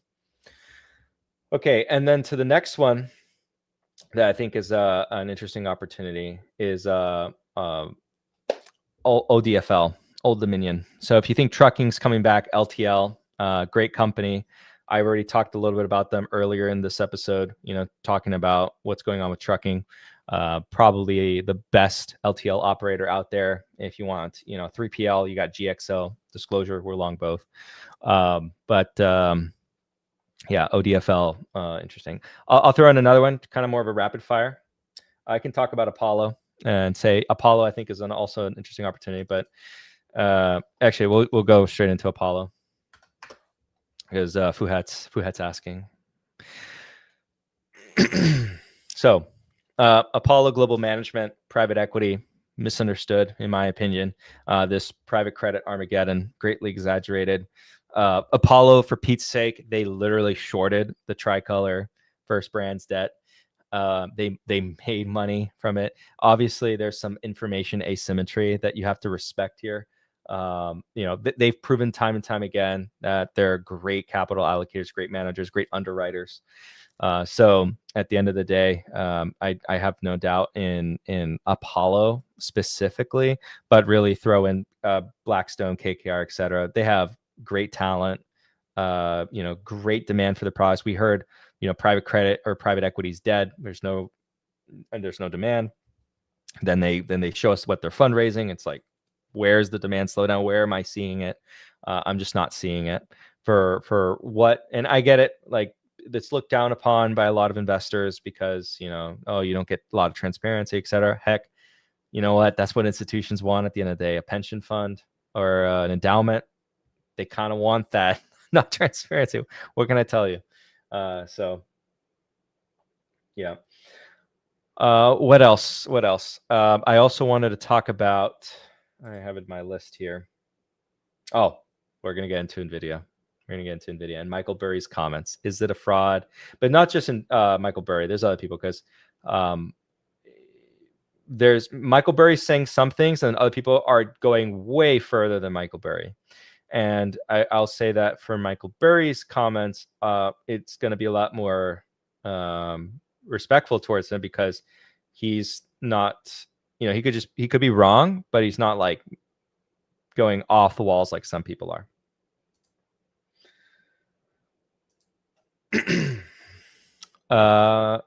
But yeah, I think it's fair to go into that. Let's go in now. So NVIDIA, there's been this whole discussion about whether or not NVIDIA is a scam. Oh, and let me actually go ahead and change the timestamps so I don't have to remember to do this. So we are in minute 1 hour and 39. All right, so 1 hour and 39, we talk about NVIDIA. And then I'm going to remove Q&A and just assume Q&A is just done throughout now, because otherwise it's too hectic.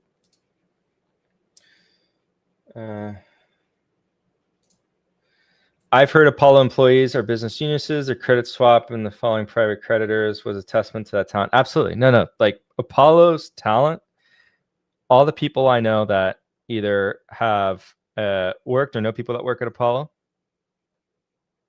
great. Yeah, and I think Andrew is correct there. Burry's arguments are fair. I don't agree with him necessarily, but they are fair. Other people are just idiots, and we could talk a little bit about the idiots, but I'll try not to name them. But I'll start with the idiotic arguments first, and then we'll get into Burry's arguments. So the idiotic arguments first. So to be very clear, these are not Burry's arguments, and Burry went out of his way to say these are not my arguments, right? So these are not Burry's arguments. We're going to get to Burry's arguments. So the non-Burry arguments is that NVIDIA is committing accounting fraud. This is not true. This is far from the truth. And what they point to is hilarious. It's rising inventory levels as a sign of fraud. Those people don't know what they're talking about. Those people have no idea what they're talking about. And you should question everything else they say after that. And in fact, those people should not be named, have been in cash for a very long time and have been telling you that, you know, things are going to crash and get worse and worse and worse forever. Eventually they'll be right. Eventually. But they're not going to be right now. And on to the, you know, first of all, the inventory discussion. It's like rising inventory by itself is not, and pointing to accounts receivable and the relationship to it, is not in and of itself, right? Smoking gun, yada yada. Financing sales in any respect is, first of all, a perfectly normal thing for businesses to do. If you've ever run a business, you've probably financed some of your sales. You also probably have another relationship with your supplier that you do engage in some financing. If you are buying something and you're not trying to also engage in financing, you're also not managing your capital the right way. Wow, that is a retarded argument. Yep. They saw a video on Enron. Yep. All true things. So they're comparing it to Enron. They're comparing it to this, to that. Those are crap. Now, let's kind of put that to the side. If we have any more comments or questions about the dumb arguments, we'll get to it. But I want to spend more time on the Burry arguments. All right. So Burry is making more of a comparison that I think is more rooted in something, a semblance of logic, right? That I don't agree with, to be upfront. I think that, which, by the way, fun fact, this channel was talking about the ASICs thing way longer before everyone was talking about screaming about ASICs on X. And so, by the way, I was unfortunate to be scared of NVIDIA because of ASICs. So I was wrong. You know, there you go. So because it is technically correct that the you know, the ASIC revolution came, right?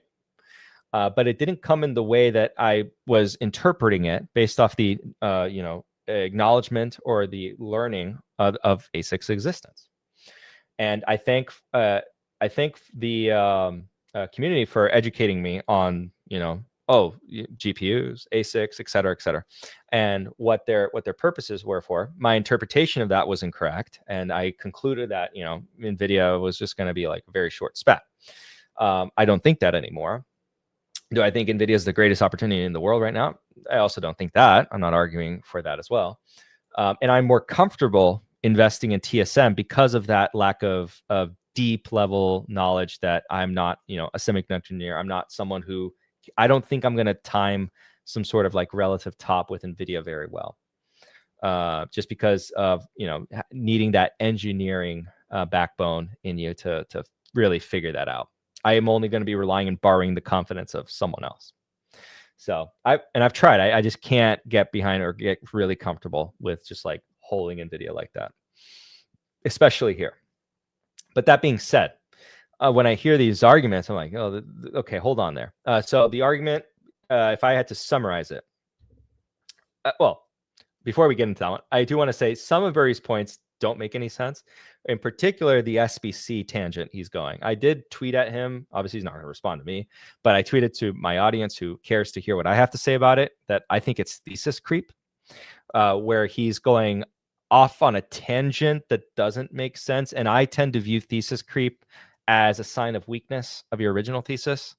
So if it doesn't stand on your original points and you're trying to make these other points that do not make sense, I start to question more the integrity. When I say integrity, not like his personal integrity, the integrity is in like does the argument stand on its own? I start to question that, because it's like you're adding this thing and that makes no sense why you're going there. So I'm gonna have to look deeper in the rest of what you're saying, because if this doesn't make sense, maybe the other stuff doesn't make sense when we dig a little deeper. And then the comparison, you know, he draws, so kind of that's to the side comment on the SBC. The main comparison he draws is Cisco. So, oh, and we'll get to the depreciation argument. Okay, so maybe we should start with the depreciation argument, and then we'll get into the Cisco argument. Either one, there's a lot to talk about. Let's start with depreciation. So the Cisco argument we'll save off for a little bit later. The depreciation argument. So him and Jim Chanos have had the same argument for a little bit. The problem that I have with that, and he actually points this out as well, right? He does an acknowledgement, but I think it's like an acknowledgement, but also like a brush off. The silicon that's old at this point is still being used, and the depreciation in accounting, we're trying to reflect the useful life of the product. And he did do, actually, I'm trying to remember the exact quote now, but he did actually misconstrue the useful life, economic life, and all that. He tried to draw some comparison that it's not technically correct, but the premise of it is that they're lying about the depreciation. Maybe lying is a strong word, but they're misleading people on the depreciation.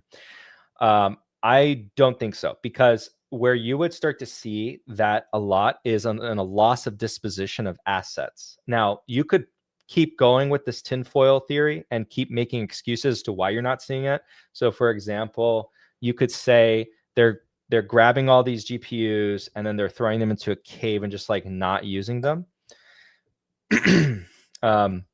Because if you miscalculate the depreciation schedule of an asset and then you dispose of the asset, you don't just like sweep that loss under a rug. You record a loss on the disposition because you had recorded value on the asset and then you got rid of the asset. So you write the whole thing off after that. You basically do like a later extended depreciation kind of the rest of that value. So like an example, I depreciate something over 5 years, and then after the third year, it's useless. So on that third year, I get rid of it. You don't just like keep depreciating the asset for that 5 years after you got rid of it. You write off it as an expense at that point, whatever you can. And then same thing if you were to sell the asset, the difference would be either a loss or a gain. So if I depreciated it to zero over the 5-year period, and someone bought it from me at something over zero, I record a gain. Or similarly, if I depreciate it over 5 years, on year 3, I sell it, but I sell it for less than the book value, I'll record a loss. Okay, so loss on the disposal of the asset. Or if I just dispose it, throw it away because no one would buy it off of me because it's worthless, I would write off the remaining value completely. So you would see it by now in a lot of these businesses, which we're not, which makes me go, okay, this is probably an exaggeration. And we would have seen it also being caught by in the auditor's notes, etc. Again, you can make excuses for all this and say they're putting it all into a cave and they're not using it, and committing fraud. Basically, you basically have to assume they're committing fraud to get to a point where you're justifying why we're not seeing it. Like you kind of have to go in that direction. So that's where I'm not there. And Jim Chanos even shared a chart showing the rent costs of GPUs that were old, basically defeating his argument, because he argues that after a certain period, they're lying about the depreciation, and yet there's still a monetizable rate, right, on those GPUs that are old, right? So it means that they're still useful. They're still generating economic value, per se. So all that to be said, and there's also this nuance. I'm going to parrot what a lot of the engineering folks have taught me. So, because again, I'm not an engineer, so everything I know is I'm learning from others. But for those of you who are just like, kind of a past buyer in this, and I'm going to pretend most of you don't know what this is, but again, like my audience, we already know all these terms. But there's a difference between training and inference. So training, when you hear about all these companies, and I'll do a whole video on this because I want to do videos again. And I think these videos, breaking down these concepts into a small video, I think people like, because then it's, I think, helpful. But training, in layman's terms, this is the expensive thing that you hear about, right? When you're training an LLM, this is the thing they're spending the big bucks on. When I hear Anthropic, OpenAI, Google, everyone, they're spending tons of money. It's typically on this training thing, right? Inference is, I go, teehee, let me look this up, yada, yada, yada. What is the color of this hot dog? Or what is the color of this cloud in this picture? That's more of an expensive query to analyze an image, but correct my grammar in this statement. All right, something simple. So that kind of query, that's what we're talking about with inference. Inference is actually pretty cheap, very cheap.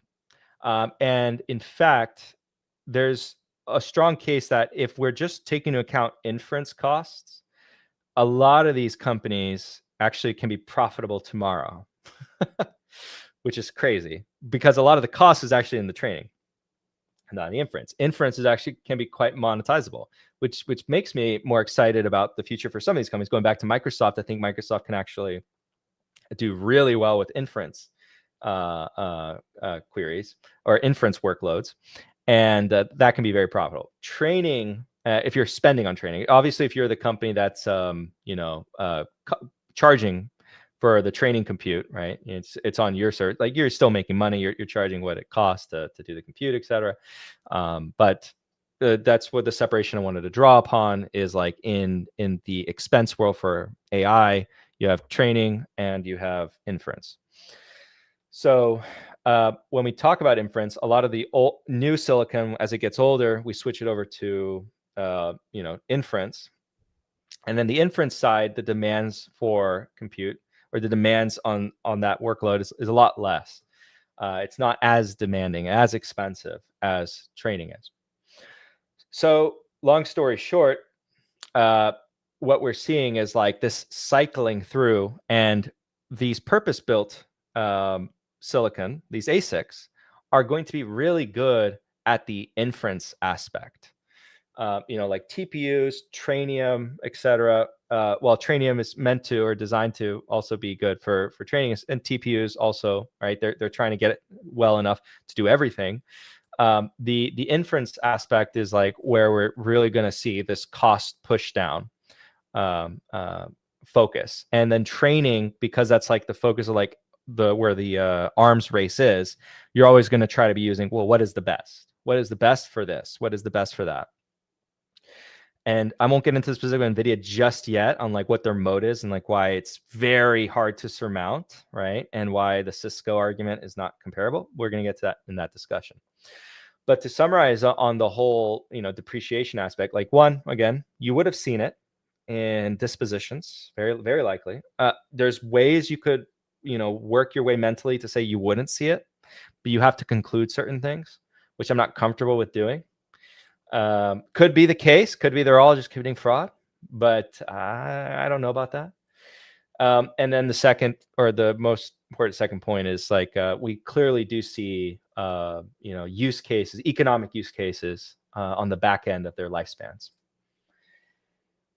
He also said COVID vaccines cause cancer. We all have cancer. Well, I actually didn't know he said that. I didn't pay attention to him too much on, but I don't know anything about that, but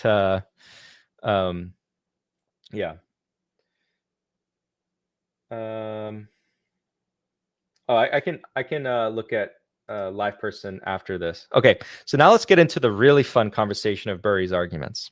Okay, and that has to do with, oh, they're the next Cisco. So why do people compare it to Cisco? I'm gonna again pretend like my audience, you guys, first time you're hearing this, blah blah blah. So I apologize.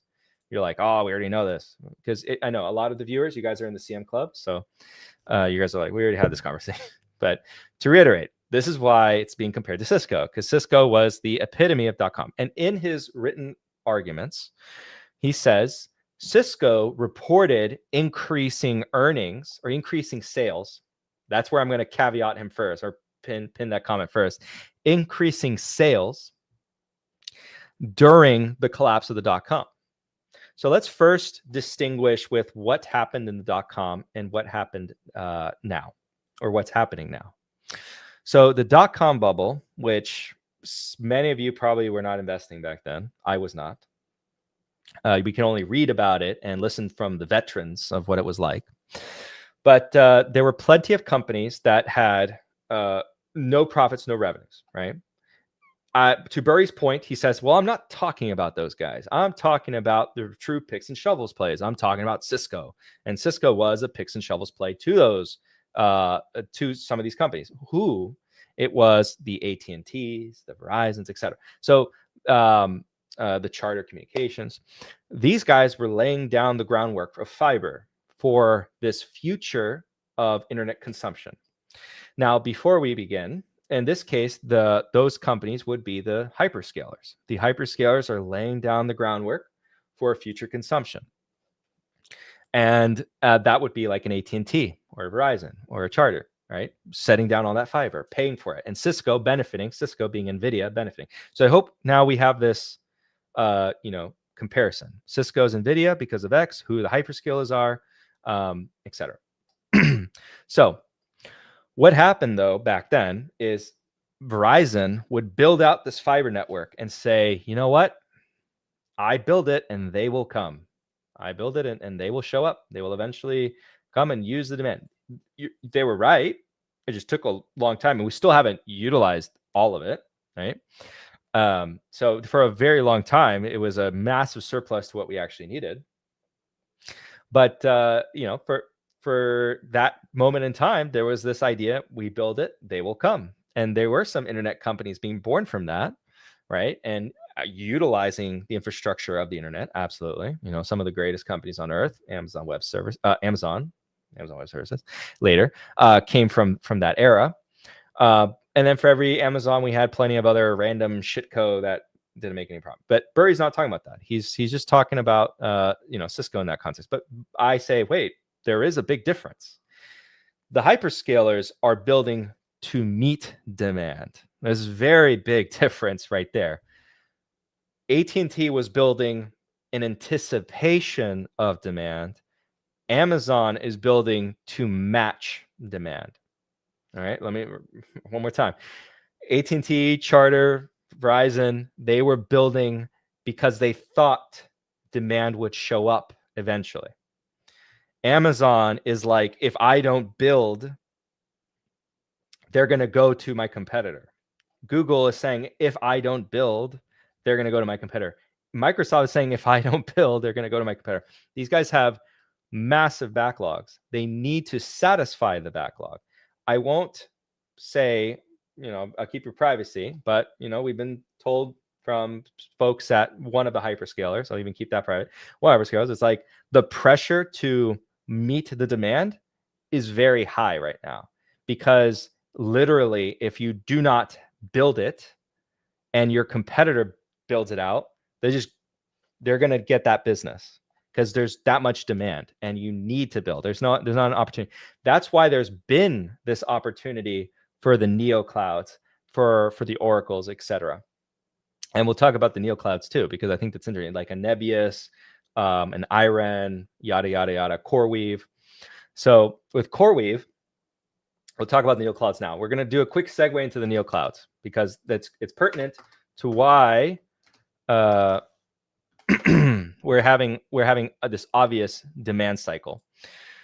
So CoreWeave is a neo cloud. In essence, what they're doing, they were a Bitcoin miner or crypto miner of some kind, and they swapped their business model to focus on data centers. That's the story of all of them, Iren, etc.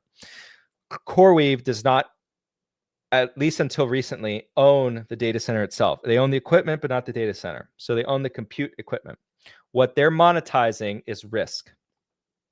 And I'll explain what I mean by that.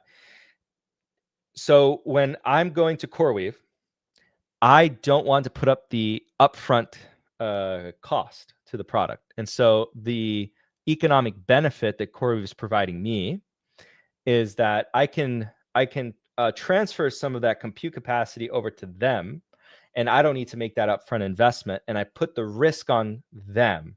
They get a profit out of that. We don't know what profit that is at the end of the day. The net profit margins, we have no idea. I believe it's going to be mid to high single digits. Not very good, but a profit nonetheless. And the reason why they're making a profit is they're taking on risk. So kind of like market dynamics there. I, as a hyperscaler, take on less risk through them, or by that relationship that we have.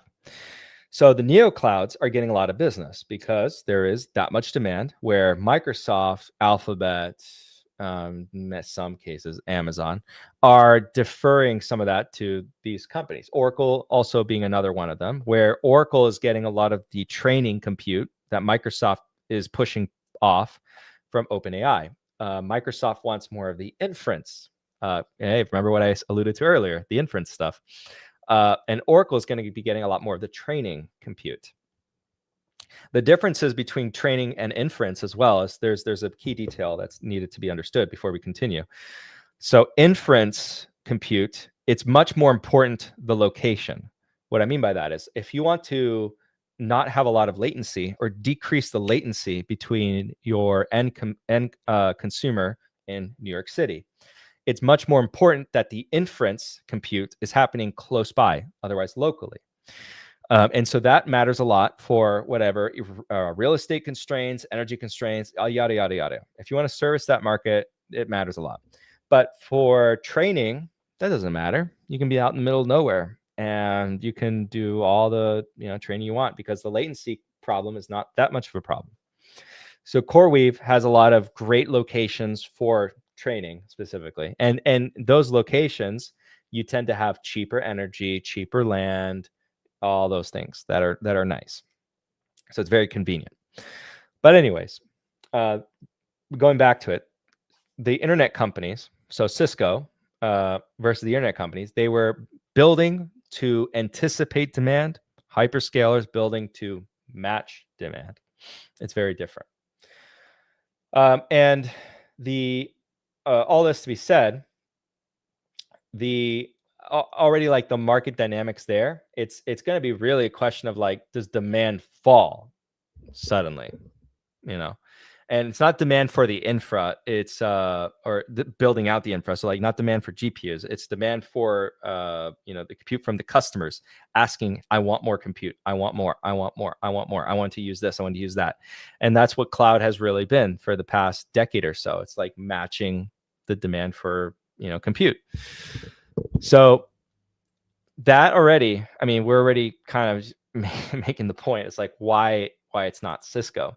The other point of why NVIDIA is not Cisco is Cisco's fairly commoditized product. He does point out in his writings that Cisco, their revenue was going up, but he doesn't mention the profits, or I didn't see the profits. And someone can correct me if I'm wrong, but I do not recall a mention of profits. I do recall, of course, I'm pointing out revenues were going up while the dot-com bubble was bursting. But at the end of the day, what Cisco provides is much more commoditized than NVIDIA. My caveat, my asterisk on there is if it ends up becoming true that ASICs surpass NVIDIA, you could be right for the wrong reasons on only NVIDIA in particular. What I mean by that is the AI investments could continue to do well. So like a TSM doesn't care. They'll make whatever ASICs you want. But an NVIDIA could suffer in this hypothetical scenario, and then you're still wrong because the investments are still being made, etc. Well, Google's being mentioned in the context of the TPUs here, but Google in isolation. Ask me what you want to know about Alphabet, and I can share my thoughts on it. But yeah, so that scenario, yeah, sure, NVIDIA could hurt. NVIDIA would be more commoditized, but that's also ignoring the other moats that NVIDIA has built, particularly in the software stack CUDA. So recall what we talked about with Adobe and some of the moats it has there. NVIDIA has a similar moat in CUDA, where it is the industry standard, and a lot of folks know how to work on CUDA. Changing that up is going to be a lot easier said than done. And NVIDIA has that massive advantage. Cisco never really had that advantage, nowhere to that degree. Another reason why they're just not very comparable. Cisco may be more comparable to like a CLS or some of these other, which are frankly more commoditized. And more of a supportive role than anything else. I want to caution and say CLS maybe not as commoditized, but maybe like a Flex, CLS, still putting it in there. And oh my gosh, forgetting on the other one, Jabil is the other one. So these like contract manufacturers are providing like this kind of a equipment, but it's nothing truly hyper specialized that you can't find anywhere else. NVIDIA is more specialized. So all this to be said, the core, and the argument he has, which I'll try to pull up this image because it's pretty important to the conversation. Let me get this chart he puts.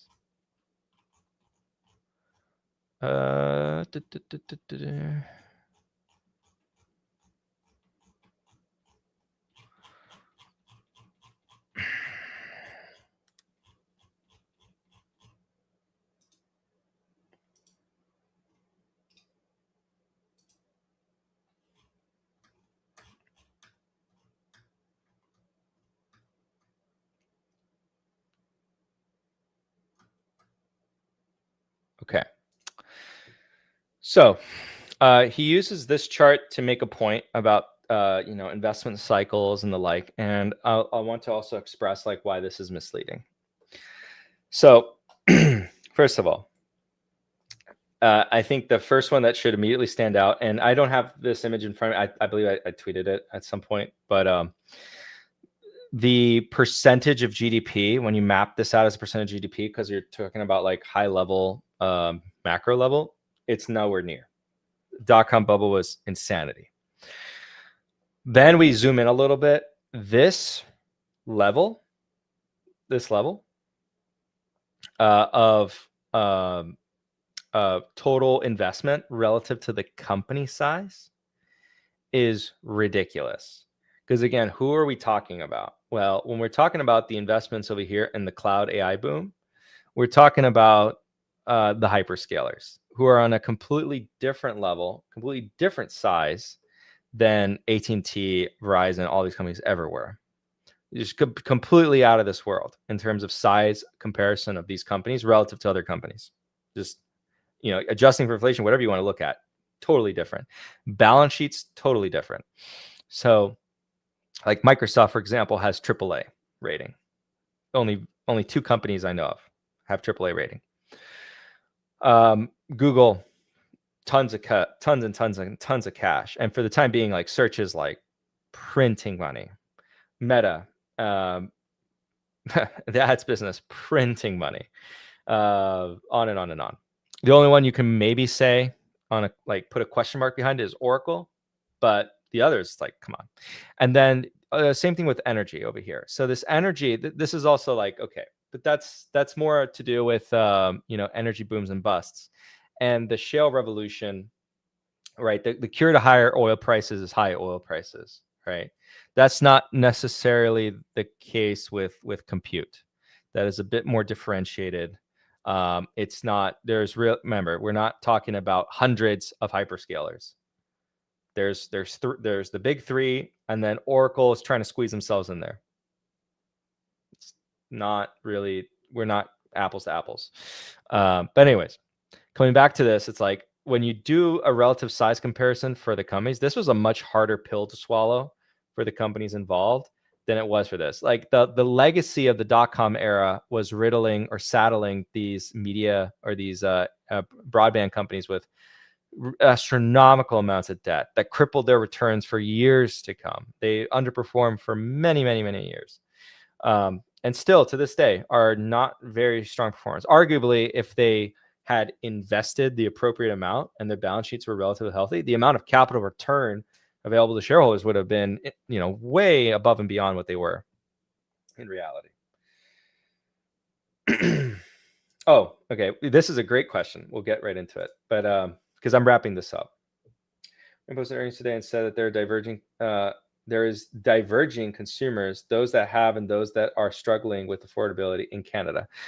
In Canada, I will say that is more concerning to me than the US. But remember, Canada is also starting off from a weaker footprint when it comes to unemployment. Canada is a much more export-driven economy than it is a raw consumer-based economy. So the thing with Canada, and this is something I tweeted about during the beginning of the whole tariff wars, et cetera, is that the United States, it's a bit oversimplified, but if you do a line-by-line comparison of like what is imported, what is exported, you have to care about elasticity. Common economics concept of elasticity of demand. If a product is inelastic, it is less sensitive to prices. So quantity demanded is less sensitive to the movement in price. If it is elastic, it is more sensitive because the curve is less steep. And with tariffs, we have to really actually apply that analysis to product by product, basically. What you find is the United States exports are typically more inelastic because the manufacturing base of the United States has been hollowed out to the point where most of the manufacturing tends to be more inelastic than elastic. And because by virtue of, okay, if it's not price sensitive, then it's probably not going to care about, moving product to a cheaper production base because it doesn't care about product price because the consumer will pay whatever for it. So it probably is going to be stickier. But like a textile mill, consumer is very sensitive to price. It's a very elastic product, lots of, substitutes. So you're going to move to the lowest cost production. So with Canada, because it's a more export-driven economy, one of the points I made back in the day, earlier this year, was that I would be more worried about Canada. And when I talked on panels regarding high tide, which is a Canadian retailer for cannabis, I expressed concerns just on that. But the other panelists told me, those concerns are not, they didn't disagree with the concerns themselves. They said for the product category, it's not going to be that big of a deal, which it's seemingly not. But they weren't negating the broader issue, to be clear on that. Okay, so but let's get right into it, because I think I wrapped up why is NVIDIA not a fraud, why it's like, okay, having the argument about it being overvalued is very different also from calling it a fraud, is also very different from calling it Cisco. I think NVIDIA still has gas left in the tank. I have no position in NVIDIA.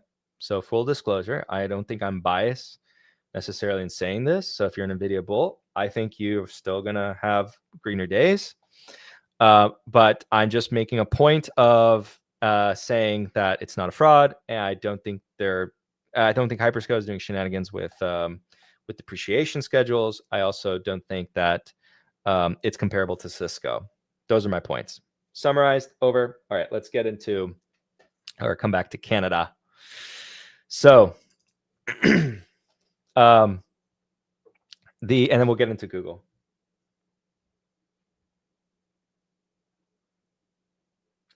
And so the tariffs not having an effect on Canada is maybe worse, because if you're saying that that's not the impact just yet, because like the major industries that Canada exports, which, wait, that's right, I'm forgetting, we're talking about Canada. The added nuance, by the way, is that the tariffs weren't impacting the products in the first place that were part of the agreement, which always expired in 2025. So I'm going to add that it's just noise.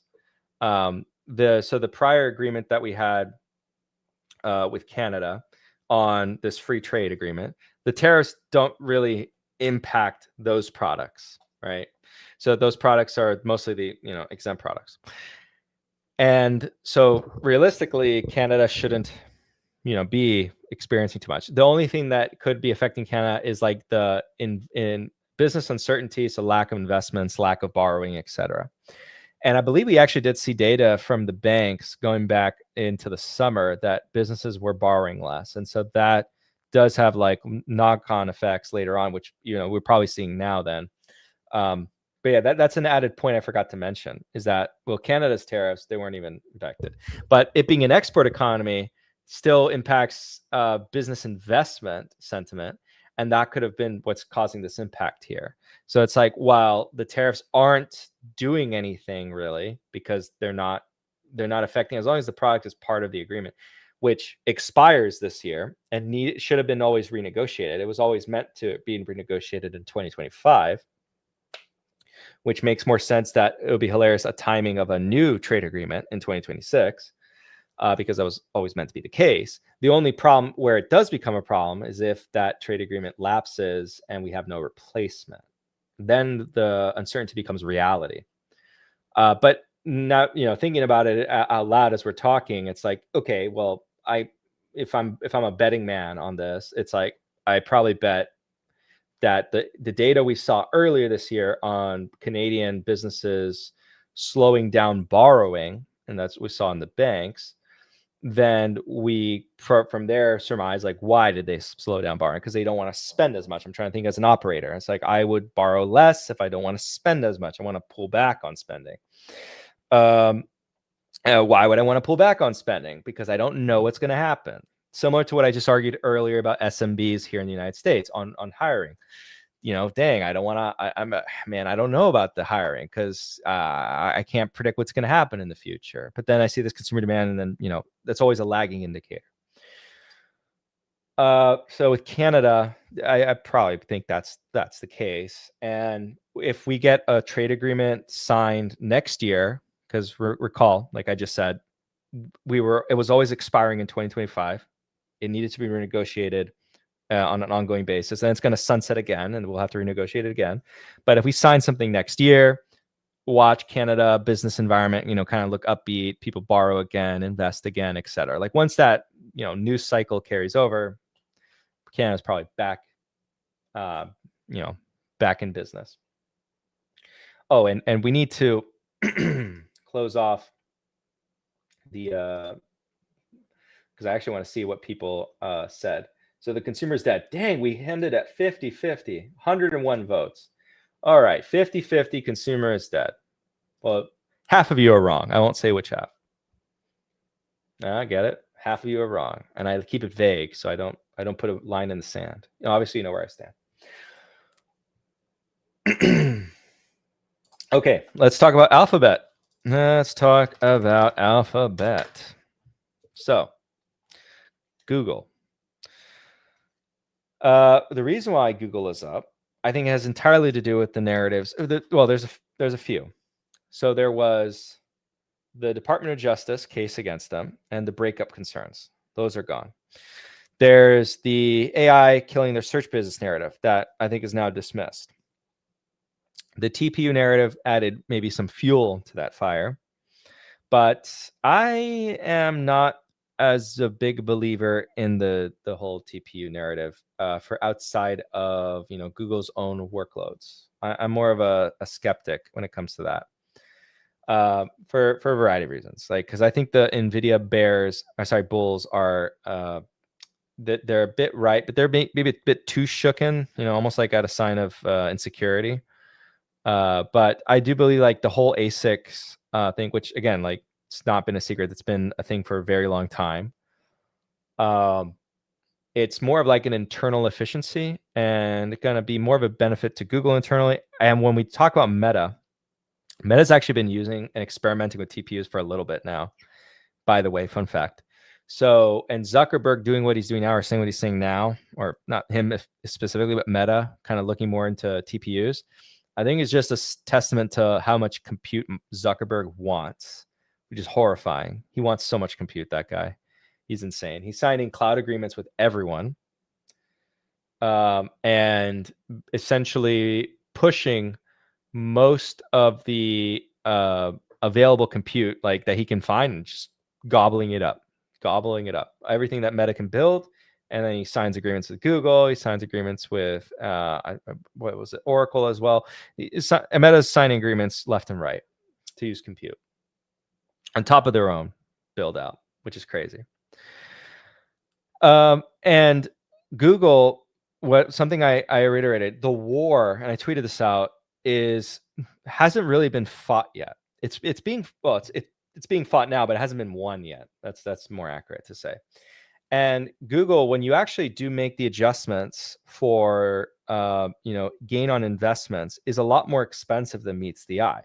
So the 31 EPS, or 31 price to earnings, is including the gain on investments, which I exclude all the time. I exclude that when I'm analyzing Amazon. With Amazon, I value it on a basis of free cash flow. And when you calculate free cash flow, you want to be very careful about, punishing for growth CapEx. So Amazon trades roughly at the adjustments for growth CapEx 20 times free cash flow. And another way to say it is 20 times true free cash flow. Meta, depending on how you argue it, can be in the similar ballpark range. The reason why you don't punish for growth CapEx is growth CapEx has an implied, return potential. And if you just looked at, raw free cash flow or just earnings per share, you might miss the forest for the trees, as you would have with Amazon throughout its entire trading life, by the way. You would have never invested in Amazon because it was always expensive on paper, and you would have completely just refused to read or acknowledge Jeff Bezos literally telling you how to value Amazon. But that would be a personal choice. It's up to you. So if you're using free cash flow, you're already implying the adjustments of gain on investment. And so with Amazon, you don't have to do that. With Microsoft, you also have to do an adjustment, fun fact, because in accounting, we have two methods for accounting for ownership in other businesses. We have the fair value accounting and equity method of accounting. So the fair value, will the futures be green? I'll be pessimistic. They'll be red. Only because last week was green every day. But that's just a fun guess. So when we look at Microsoft, they're utilizing the equity basis of accounting when accounting for OpenAI. And then for Alphabet, they're including the fair value accounting for their ownership in SpaceX, Anthropic. So that is not anything to do with the operating of the business, and you should make an adjustment for that, just like you would if same with Amazon's. If you were for some reason using GAAP EPS to get an evaluation for Amazon, you need to do that. In the case of Microsoft, you have to make the opposite adjustment. You have to add back earnings. Fun fact, because Microsoft is having a negative effect from its ownership in OpenAI. Because with the equity basis of accounting, you attribute to yourself the losses in proportion to the ownership of said business. So when I'm Google, I just take the gain, fair value accounting. I just take the gain on the investment. And same with Berkshire. So Berkshire back in 2019, and there was an instance, I believe, in 2021 or 2023, where the PE ratio of Berkshire recorded itself at like 5 times. It was like 5 times earnings. This was because I think it was actually 2020. This was because Berkshire is using the fair value accounting to account for its ownership stake because it's buying common stock. You should obviously not include that in your valuation. Berkshire is maybe more appropriate to use like a book value and some multiple of book. And then you could also look at the operating earnings of the business alongside that. So, because they actually own operating businesses that are fully owned, yada, yada, yada. So all that to be said, if you don't do that, I got some stupid idiot, on X, saying like, oh yeah, why would you take that out? People do the dumbest thing sometimes. Like, no, not taking it out is the dumbest thing ever, because then you would have been the dumb guy, saying like, oh yeah, you would have been directionally right on Berkshire, but buying it for like the complete wrong reasons. It'd be like the left bell curve purchase of Berkshire, because it is still a good company, but it wasn't trading at 5 times earnings. Because you'd be looking, oh, haha, PE of 5. I need to buy Berkshire. If you held it long enough, I think you did okay. But you did not appreciate in line of something trading at 5 times earnings. Okay. Because you're not accounting for fair value accounting. So for that being said, Alphabet currently trades at like somewhere close to 40 times earnings. And then forward, it's like 30. So it's actually more expensive than Microsoft. And Microsoft is not dependent on advertisements, which I don't think it's been a very, very long time since I've seen Alphabet trade above Microsoft in multiple or valuation. And recall my previous conversation that I had with you guys about the war is not over for the consumer in LLMs.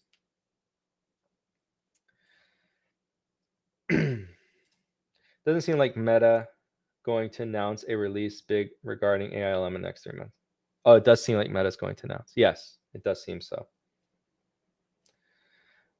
If you do this, so here's a great conversation I had with one of my members.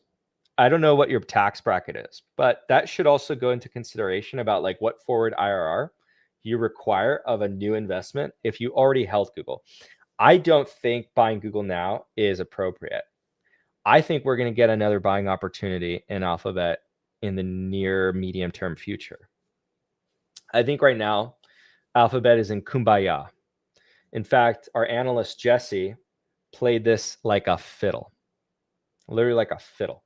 And he is very happy to trim, not sell fully, trim his position to a more appropriate level to people who are becoming exuberant on Alphabet.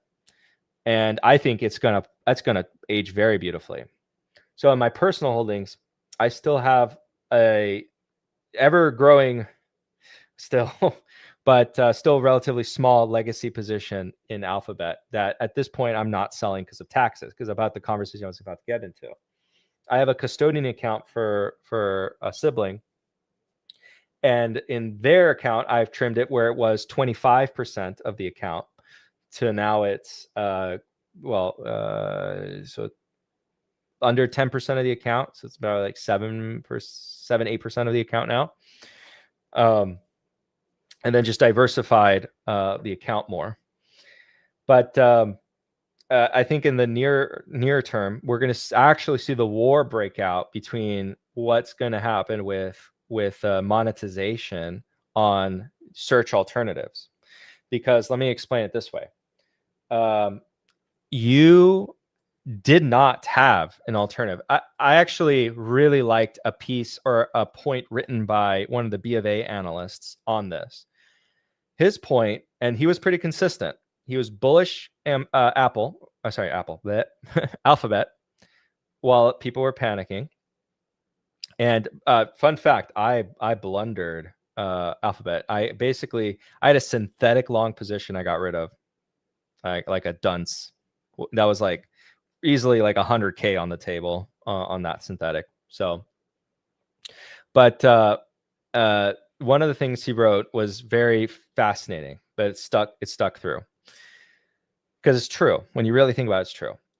If you were cautious on Alphabet this year, you were way too early. Not necessarily wrong, but you were way too early. Because let's say I'm a whatever product. I sell hats. I sell whatever. And I put my queries on search-based queries. Like I advertise on search-based queries. The only option you have to this day is Alphabet ecosystem. That's the only one. You have DuckDuckGo, you have Bing, you have these other ones. Are you really going to use them? You're going to go with whatever gives you the highest ROI, but like the highest ROI is not them because they don't have a captive audience. Search has the most captive audience for search-based queries, right? For the longest time. There's no point in going to others. There's no alternative. So the ad dollars won't go there. Right now, there is a place where people can, or it does have a captive audience. We just talked about them, over 800 million weekly active users. So we're going to get to, Yahoo. Yeah. Okay. Yahoo is another one too. Yeah. But in realistic terms, in terms of having the most captive audience, Alphabet has the most captive audience in search. OpenAI has the most captive audience when it comes to LLMs. Again, over 800 million weekly active users. And again, that point of measuring in weekly is a sign of strength relative to measuring in monthly. So up until now, there's no place for you to go where the audience is, right? Because the types of ads, like YouTube really competes more against Instagram and Facebook. That kind of advertisement is more comparable to that. And on a search, like a search, you know, like, oh, I'm traveling somewhere. Well, good places to travel. That's not really, that's Google and all these other search algorithms. But increasingly, that has changed, but they're not monetized. So when we start to see the first layer of monetization, remember, ad dollars are not infinite. This is not an infinite market that is just like swelling of, infinite spend. Like Booking.com is not spending infinite ad dollars to acquire customers, right? They have a budget. The question now becomes, does Expedia, does Booking say, I'm using them as an example, we have like 800 million people using this thing over here, and they're using it a lot. And they're asking a lot of really deep personal questions. And it has a very deep storage of like, you know, what you like, what do you like, and you're giving it like in your query, right? You're giving it a lot of contextual information. I'll give an example, anecdotal example, right? So I tell it, I want a vacation in this area, and I'm going to give you a description of the hotel I'm looking for and the experience I want. All that context can be used to feed you a very accurate picture of like what it is you want. So in that case, in that sense, the LLM is like a really interesting way to plan something like that out. Now, how much, that's an unknown, how much, if any at all, because it could be that that's all bullshit and then they win the war. But the thing is, you have to be aware of the risk you're taking, because it could be they won the war. But I think you're making an assumption here. How much, if any at all, would booking divert in ads to this new format? So that's what we have to wait for. That's what we're going to see. Excitingly, I'm very excited, because what I do know and what you guys can clearly see is the market can get overly bullish and overly pessimistic, and it can happen very fast. And what I will say is that everything that I'm saying there is not a caution on Google as a company per se. Like, the company's not going to die from that. Google will outlive search for sure. Anyone who says Google will die without search, no. Google will far outlive search. Google has a ton of assets that are wonderful and will carry it forward, and will one day be larger than, I think, the totality of search. So there's no doubt about that. In terms of profitability, there's no doubt about that. Search is a wonderful business, and even then, search will be a probably more likely melting ice cube. But we'll see what happens, because it's still like a wait and see. And if you're buying it today, I think you're definitely concluding that. You're saying that's over and done with. But you haven't actually seen a viable alternative yet, is what I'm getting at. That's my fleshed out thoughts.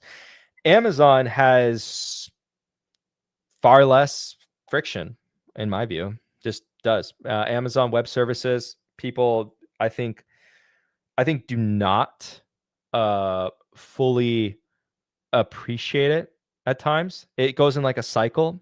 I mean, we already did a live stream where I covered why people were pretty silly for saying the things they said. They just don't listen to Jassy. When Jassy tells you slow down here, re-excel here, and people go like, "Oh my gosh, it's re-accelerating. Who could have predicted this?" Well, Jassy told you. And so it goes through like the cycles of optimism and pessimism. And I think we're going to re-enter a cycle of optimism for AWS as it is re-accelerating, as the management told you. Surprise, surprise. And then hopefully we enter that pessimism cycle for Microsoft. And then people forget that it's basically still their right to win in enterprise AI. And like I was trying to hammer home to you guys earlier, that the winner does not necessarily have to be like leaps. So if you're not leaps and bounds better than the competition, like where it's detrimental to use an alternative, then it's really about distribution and whoever has the attention already. So in order to take away the attention, right, you have to be leaps and bounds better. And so Microsoft has that enterprise attention. So Copilot, and I know people scoff at it and dismiss it a lot. We'll see what happens in a year from now. But my prediction and sort of like the counter narrative is that Copilot, despite being dismissed and scoffed at, is going to be what I call good enough. And the deep integration Microsoft has with the enterprise, they're going to monetize it beautifully. And we're going to having a different conversation in a year from now about that. So I'm hoping you get that strong pessimism down with Microsoft, which would be nice. Okay, but to answer your question, I think Microsoft's getting interesting. I think Amazon has been kind of interesting. Obviously, for all these, the answer is like, I'd prefer lower prices. And to be the most frank, there are lots of really good opportunities outside of these guys. But all three of these, what you're identifying is the hyperscaler theme, which has been a theme for like 15 years, is like, yes, it's good. These are great companies. Yes, they are. They're winning. Yes, they're going to continue to win. Ding, ding, ding. Congratulations. So yes, buy them. But I'm like, okay, I think Alphabet ahead of its skis. Amazon's fine. Microsoft fine as well. Could get better. Because remember, Microsoft is slightly cheaper than what it appears to be because of the accounting that you have to adjust for. Okay. Who owns YouTube? Alphabet. Yep. Of course.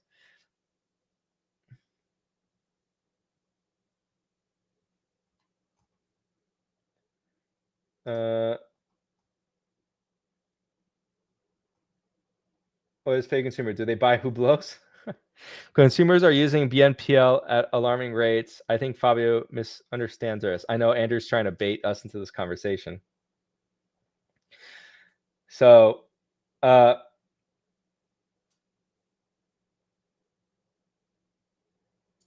Microsoft barely gives you any opportunities.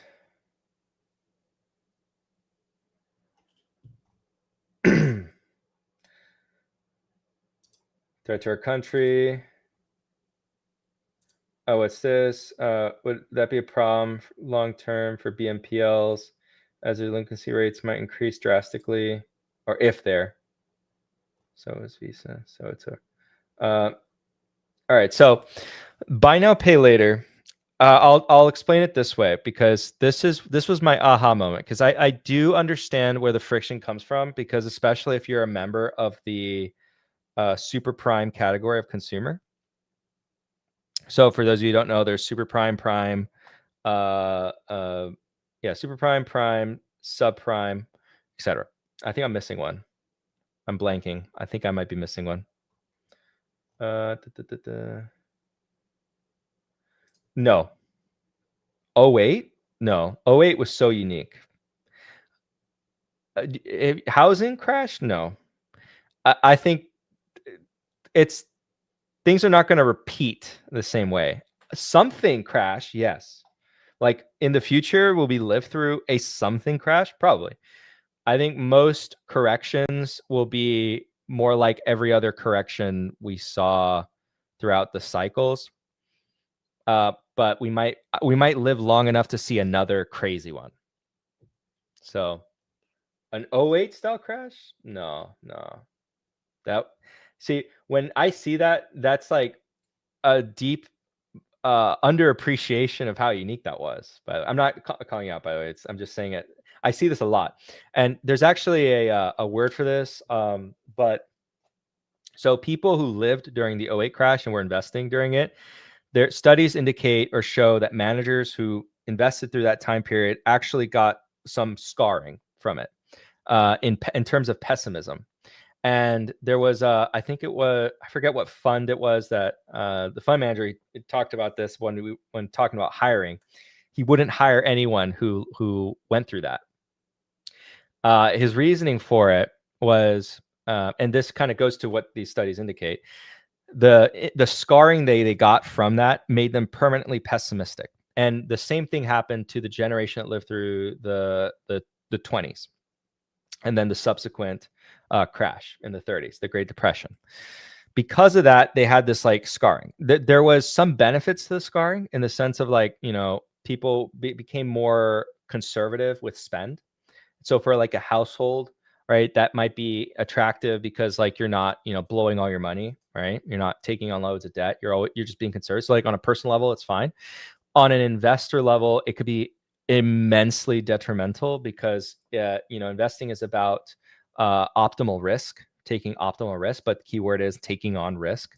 So if you take on no risk, you're not going to get optimal returns over time. If you take on too much risk, obviously that's bad. So extremes are bad. But what's problematic in the industry is like if you do have that scarring and you constantly think about every recession and then you just remember 08, what you're doing there is like you're misunderstanding or misrepresenting what a recession typically is.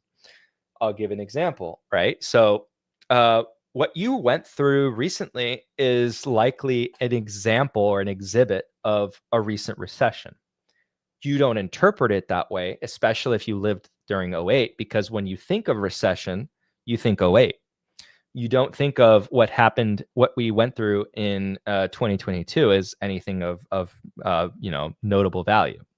You're like, well, whatever, because you went through what they call, like, it's literally in the name. If I had to give you a hint, it's in the name, the Great Recession, right? The reason why they call it the Great Recession is to denote of notable quantity or of notable measure, the Great. So, and then, the Great Depression. So to put notable measure to it, because we didn't see one like that for a long time. So will you see an 08? No, because then that would remove its of notable measure, right? It would suddenly be just like if every recession was like that, holy crap, that is of a a very particular experience, and one that if you live long enough, you might see something like that again, but probably not the same way. Like just the same way we didn't have the Great Depression twice for the same reasons. The Great Recession underlying causes were different than what caused the Great Depression. Thematically, it has all to do with leverage, but the underlying assets that were involved in the leverage were different. And that being said, like you could still have bubbles, but varying degrees of impacts of said bubbles. So you might always have some experienced investors had in the 08. You only need a flow camera. I think that a World War III scenario could be very impactful depending on how it escalates. Yes, depending on how it escalates. So I think it's like it could be worse. You're right. Like it could be worse. I won't say it can't be. What I'm implying though is that you won't have the same thing. You won't have 08, like housing crashed like you saw. That's not the cause. It's not like a blow up that you see. But a World War III where we just annihilate the entire population. Sure, that's worse. Yeah, of course.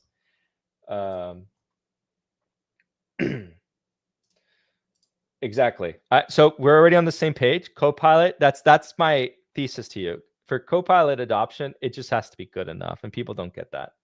I think Copilot is already good enough. It's being in M65 already, and Private means enterprise would be more likely to use it if they're already in the ecosystem. And I know anecdotally, a lot of big four firms, that's they're saying, you can only use Copilot. A lot of banking institutions, you can only use Copilot.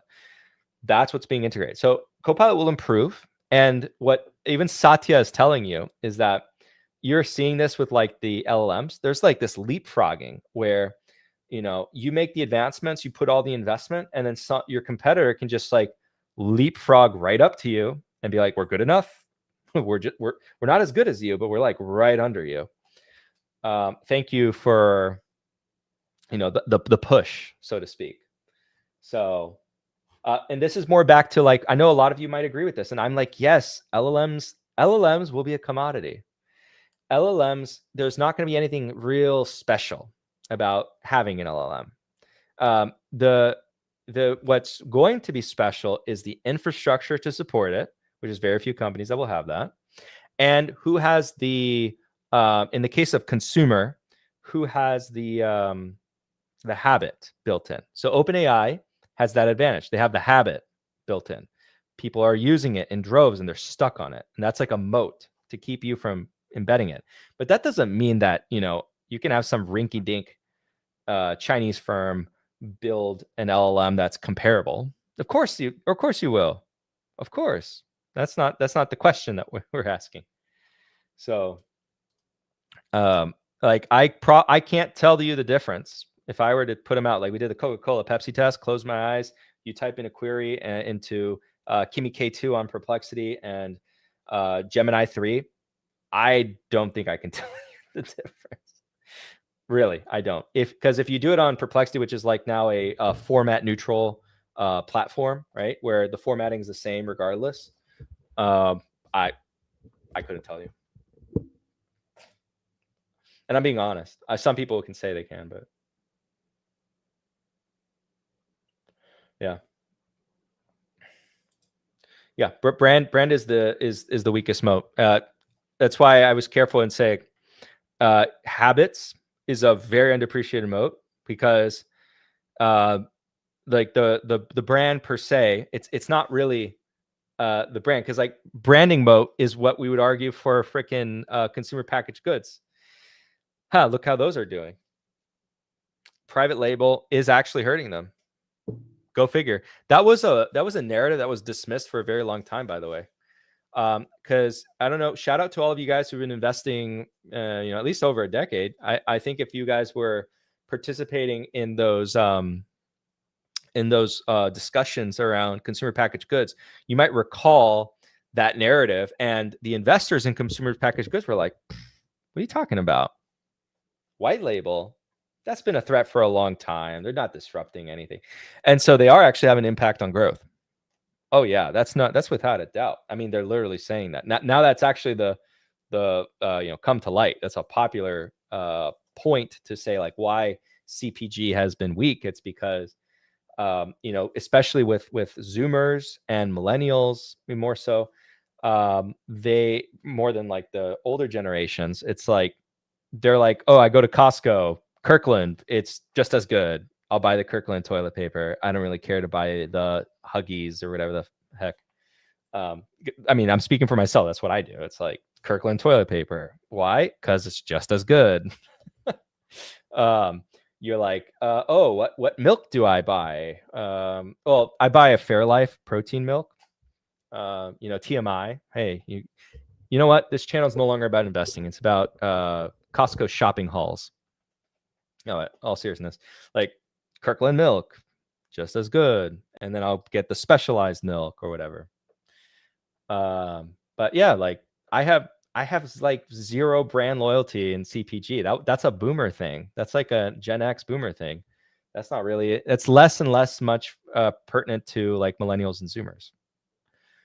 But yeah, I agree with generally that. And the moat really is in what is my habit, right? That is very difficult to measure. What am I habitually thinking about? And that's hard to break. How do you break it? It's like the value prop has to be that much better to make me go, oh yeah, I'm gonna go do this instead. And then maybe I get addicted to your product and then I stay on there.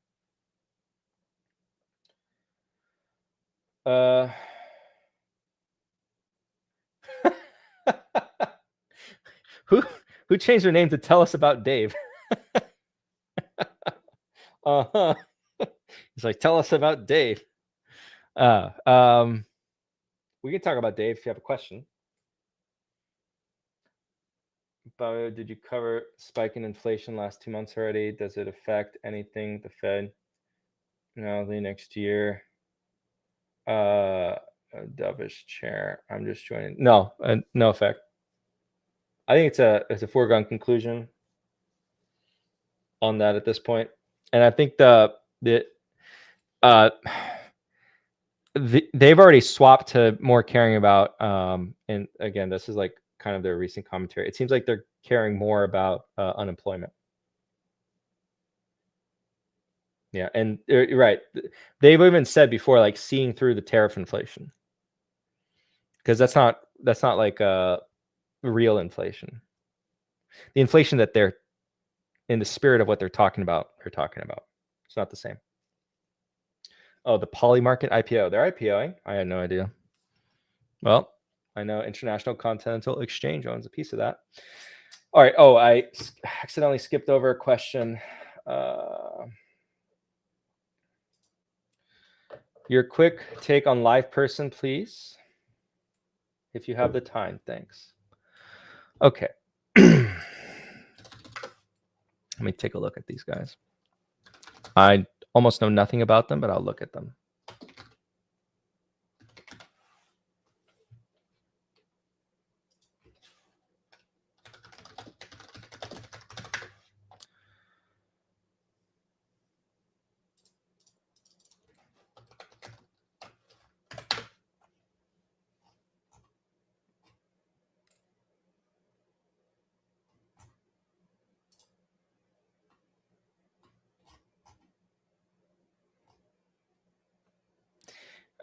So for me, already off the bat, I consider this an avoid, and I'll explain why.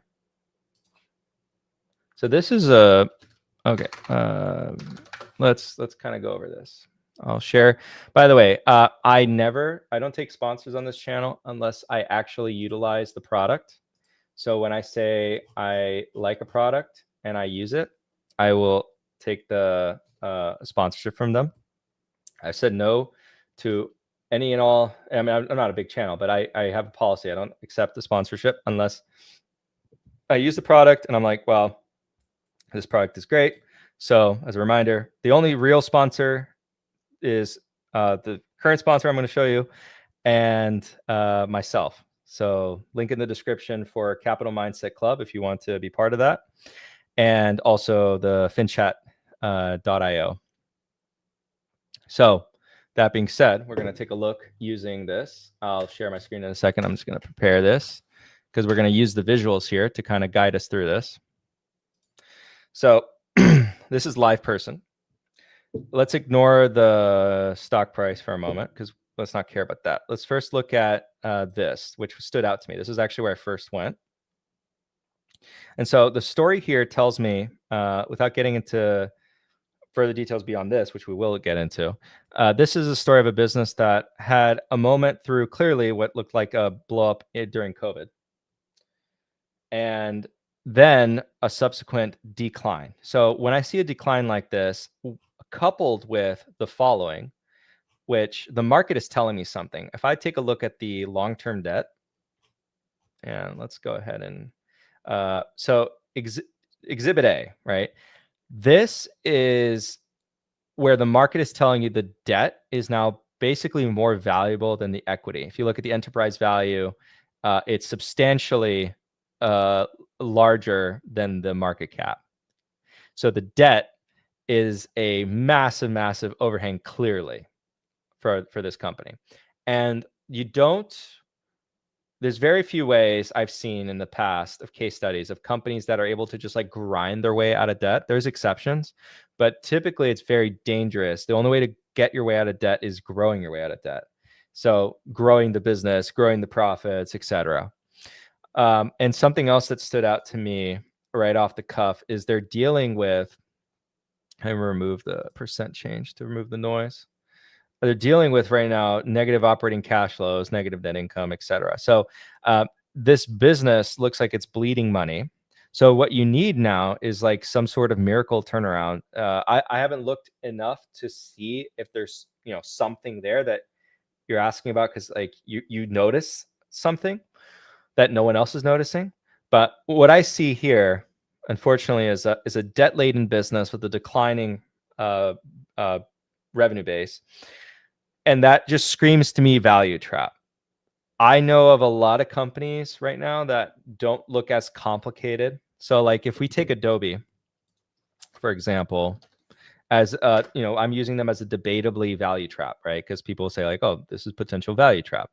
Well, there's reason why like it's not really the same thing. So Adobe conversely has up and to the right revenue growth, right? And it's the same across the board, operating profit up and to the right, yada, yada, yada. And then you actually come over here to the balance sheet and you can see on a relative basis, like the debt is very manageable if you look at, and especially if you just compare it to cash, like they run a pretty clean balance sheet here. So you don't have a ton of leverage. You don't have a declining business. You don't have declining margins. Really, it's not like a dangerous value trap where you might get clapped. You might underperform the market, sure, but I don't foresee like an obvious uh-oh moment. I think what you had as an uh-oh moment before is paying like 50 times earnings for the stock. Now, I really don't think so. Yeah. Oh no, Adobe $5. He will increase his position on it. All right, who's taking up on his bet? Someone. It's a Chipotle Bowl. Just have them take on more debt. Works for the government. Yeah. So, as a so I'll give you my constructed thoughts on government debt. And you might be new to the channel, but I totally get. I don't want to say that U.S. can borrow infinitely. I'm not one of those. I'm not an MMTer. I am more of like government debt isn't like the same thing as private debt for the reasons of its utility. And in fact, you could have a very serious problem if there isn't enough government debt issuance, just because of the euro dollar system. So I won't nerd out because we're on like 3 hours, and I hope you guys appreciate that we went on for 3 hours. I was only planning on doing like an hour and something, but because I'm a little bit autistic, once I get going, I can't stop. And if you guys keep asking me questions, I won't stop. I won't even eat. It's pretty bad. But so government debt is much more of a tool than it is. Oh no, I did this before I was unemployed / retired, JJ. What do you mean? It was bad. It was so bad. But anyways, government debt, specifically US government debt, not every government, it's used as collateral. And so if you don't have enough government debt, you actually can freeze the plumbing of the financial system. So it's kind of like this weird dynamic where the government actually has a responsibility to issue debt to fuel the system itself, because the debt in and of itself is used as a tool, as collateral as an intermediate between various institutions across the globe. So if there were, for example, if you were to probably even cancel half the debt, right? Like you paid it off, you could probably start a financial crisis globally. Yeah, you could very likely start a financial crisis just by doing that, which is like crazy to think about. It's like, what if the US does austerity in that sense and like pays down half the debt and doesn't issue more debt, you would cause a financial. Yeah, you could. You could freeze the liquidity of the financial system, which is like crazy to think about, but a lot of people don't think about that. So that's kind of like my stance on it. It's like not. I don't think it's infinite. I also appreciate that it's way more complicated, and it's like they also need to actually keep growing the debt for reasons outside of the fact that we need to spend more money. It's like no. It's also because like this weird use case that the treasuries specifically have within the global financial system. So I also was when I first learned that, it was also like, what the fuck? Like what is this? What does that mean? So wait, tell you what, I'm confused.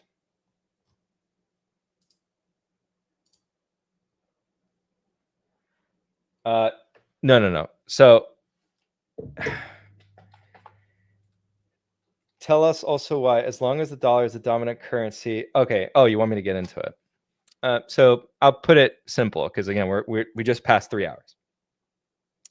So because it's the dominant currency, because it's so utilized, and the utilization is actually, this is an interesting fact. It's been going up, not even down. It's actually been getting stronger. All this talk about replacing the dollar, blah blah blah blah, bullshit. It's been going up, not down. So long story short, because the dollar is the global reserve currency, it's also the largest settlement currency, yada yada yada, which makes a lot of sense given that. It's the actual treasury itself. It's used as a collateral asset for other kinds of transactions. So if one country entity is engaging in commerce with another country entity, the banking relationships, the banking plumbing of that transaction, even among US enemies, by the way, it is in dollars. And so that collateral asset just so happens to be in this relationship, well, dollars, treasuries, which is interest bearing dollars, right? Effectively. Now that's not to be said about bonds. Bonds, longer term dated debt, it's like a totally different thing. All right, sorry, we got some comments on turnarounds. Okay, so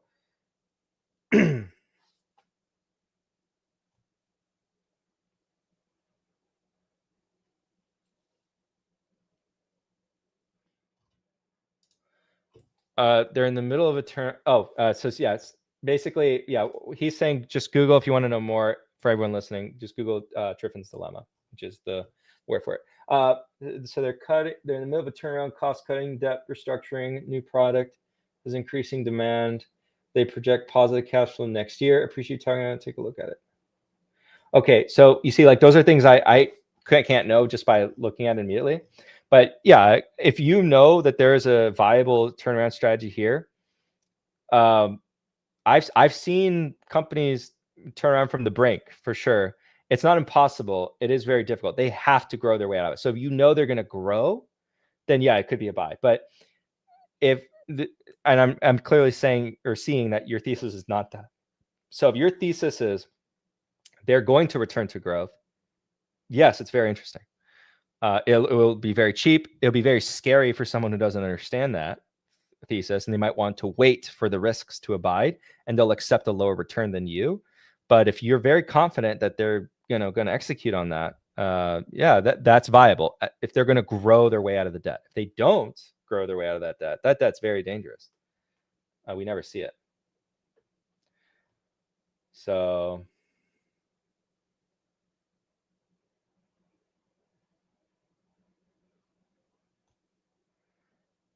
We don't do price targets. We're not a sell side analyst. Yeah, we don't do price targets. So we have estimates of what we think is like good attractive prices to buy at, but we don't have price targets. We don't think in that way. We think of everything in terms of relative value. So if Dave becomes relatively more expensive to other opportunities, that's a consideration for a sell, but we don't do the reverse.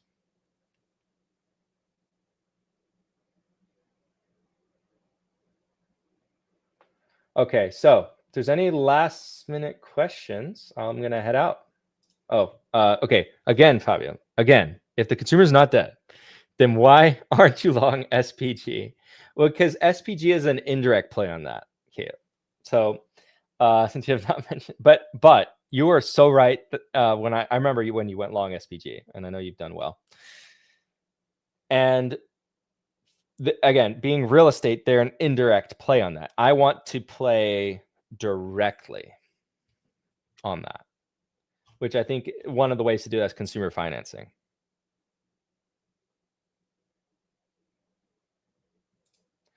Okay, CNBC has a few people on saying something was going to happen, like a bubble of some type, going to happen that I know many tech people saying, cutting back to lower outlook to lay off people. Well, the layoffs in tech, I think you're referring to, that's a lot to do with the overhiring they did.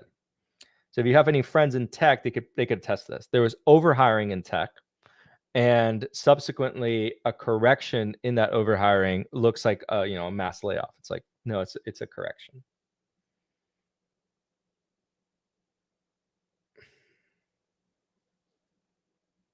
Yeah, and there is efficiency gains being had from likes of technology, right? Where we need less people to do the same amount of work. So all that to be said,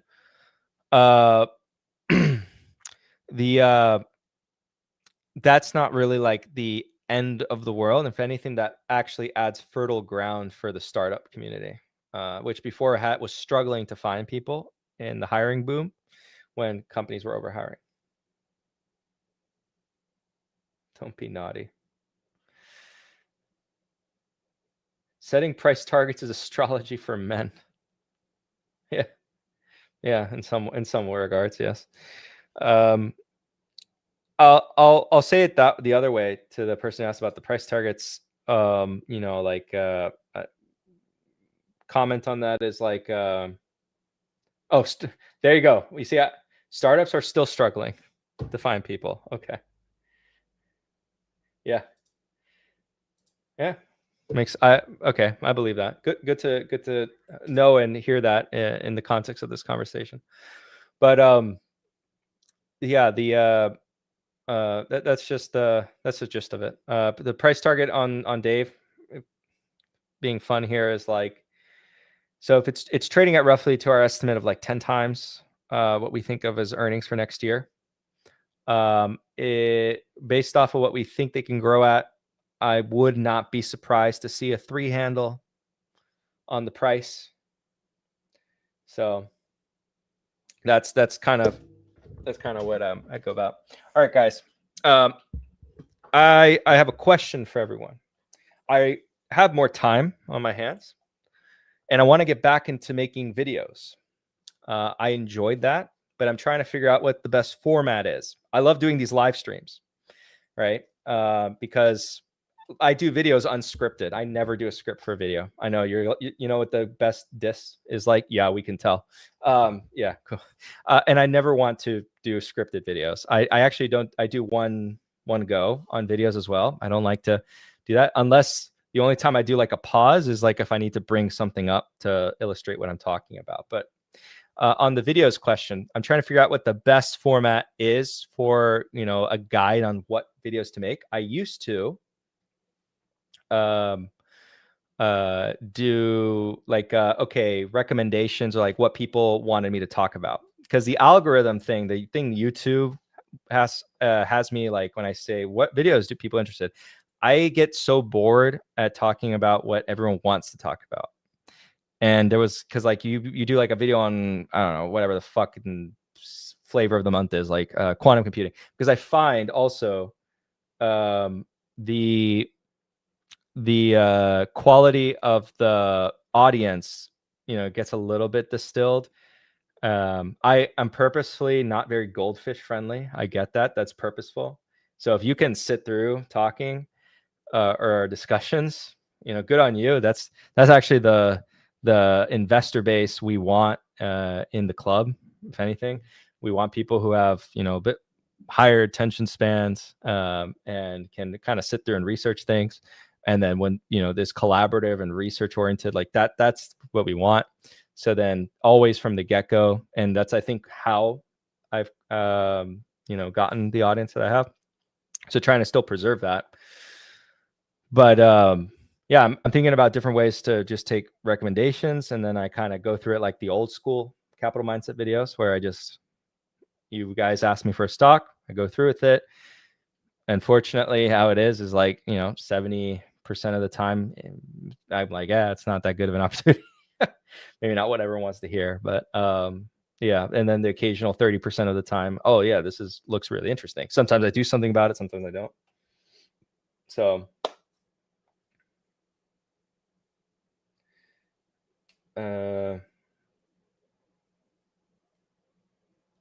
yeah, okay. So I see it. Yeah, I know people do like the unscripted things. Oh, I mean, I would love to talk about all these different stocks, right? Talk about ARE, like all these are great ideas. ARE just cut the dividend. Like these are stocks that no one talks about. When is the next icon? So I want to see if Andrew and Jesse are available. For a reference, this is a public live stream. So part of the club, I do weekly calls, and we also do something called ICOM, stands for Investment Committee, where myself and the analysts, we do like sort of like a conference or a discussion about pitches, etc., and updates on prior pitches. And so for context, I am the only full timer now. And then end of year, you know, everyone has a real job. And so, you know, the timing on that can be problematic for the other analysts, trying to get them all in the same time. So I don't try to be like too pushy, because like, you know, we are, well, I'm not pushy at all, but we are, at the end of the day, and this is like part of the sales prop, Andrew and Jesse are full-time professionals. So the timing of it can be, you know, kind of a wonky, especially like at this time of year where, you know, end of year gets a little hectic. But ICOM, I think we've been still doing, well, actually, I don't think we had one in November, but I've been still doing the weekly calls. So to quote Pennywise, yes, Pennywise, am I not good enough for you? Am I not real enough for you? That's okay. I still love you. But no, I'm gonna try to get them going. So I'll ask them if we can do one at least for this month, because there's a lot to update on. I think the last one we had was in October, but you still get into weekly calls. So in fact, I'm gonna do the weekly call today. So I'm gonna go eat because I'm insane, and we have a 3-hour live stream today, and then I'm going to go do watch it be a 2-hour weekly call, because there's a lot of things I also have to update you guys on as far as like portfolio and stuff. Pennywise Solutions, more guests. Yeah, more guests. No, so basically the way it kind of thinks is like we have the fund, right? But the fund and CM, it's like same, but different, right? In the sense that a lot of the investor base of the fund is our CM members, and I'd say it's about 50-50, but that's not the point. So if CM grows more, I could bring them on more people, more assets, more resources, etc. That's kind of the idea behind it. It's like more CM demand, more size of community, more analysts who then provide regular ideas. But it's a crowdsourced community too. So, but yeah, people who want to be on camera though, that's not everyone. So a lot of people who would talk on text and stuff, but not a lot of people would,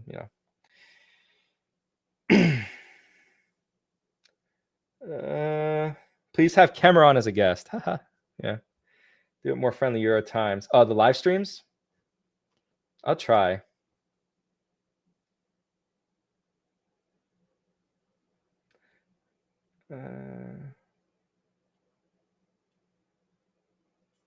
What was going at GOF? Is that a ticker? I'm not familiar, and I know a lot of tickers. I'm not familiar with this one. Oh, yeah, because it's a fund, Guggenheim. Okay, so I said I was going to do these. I have more time now.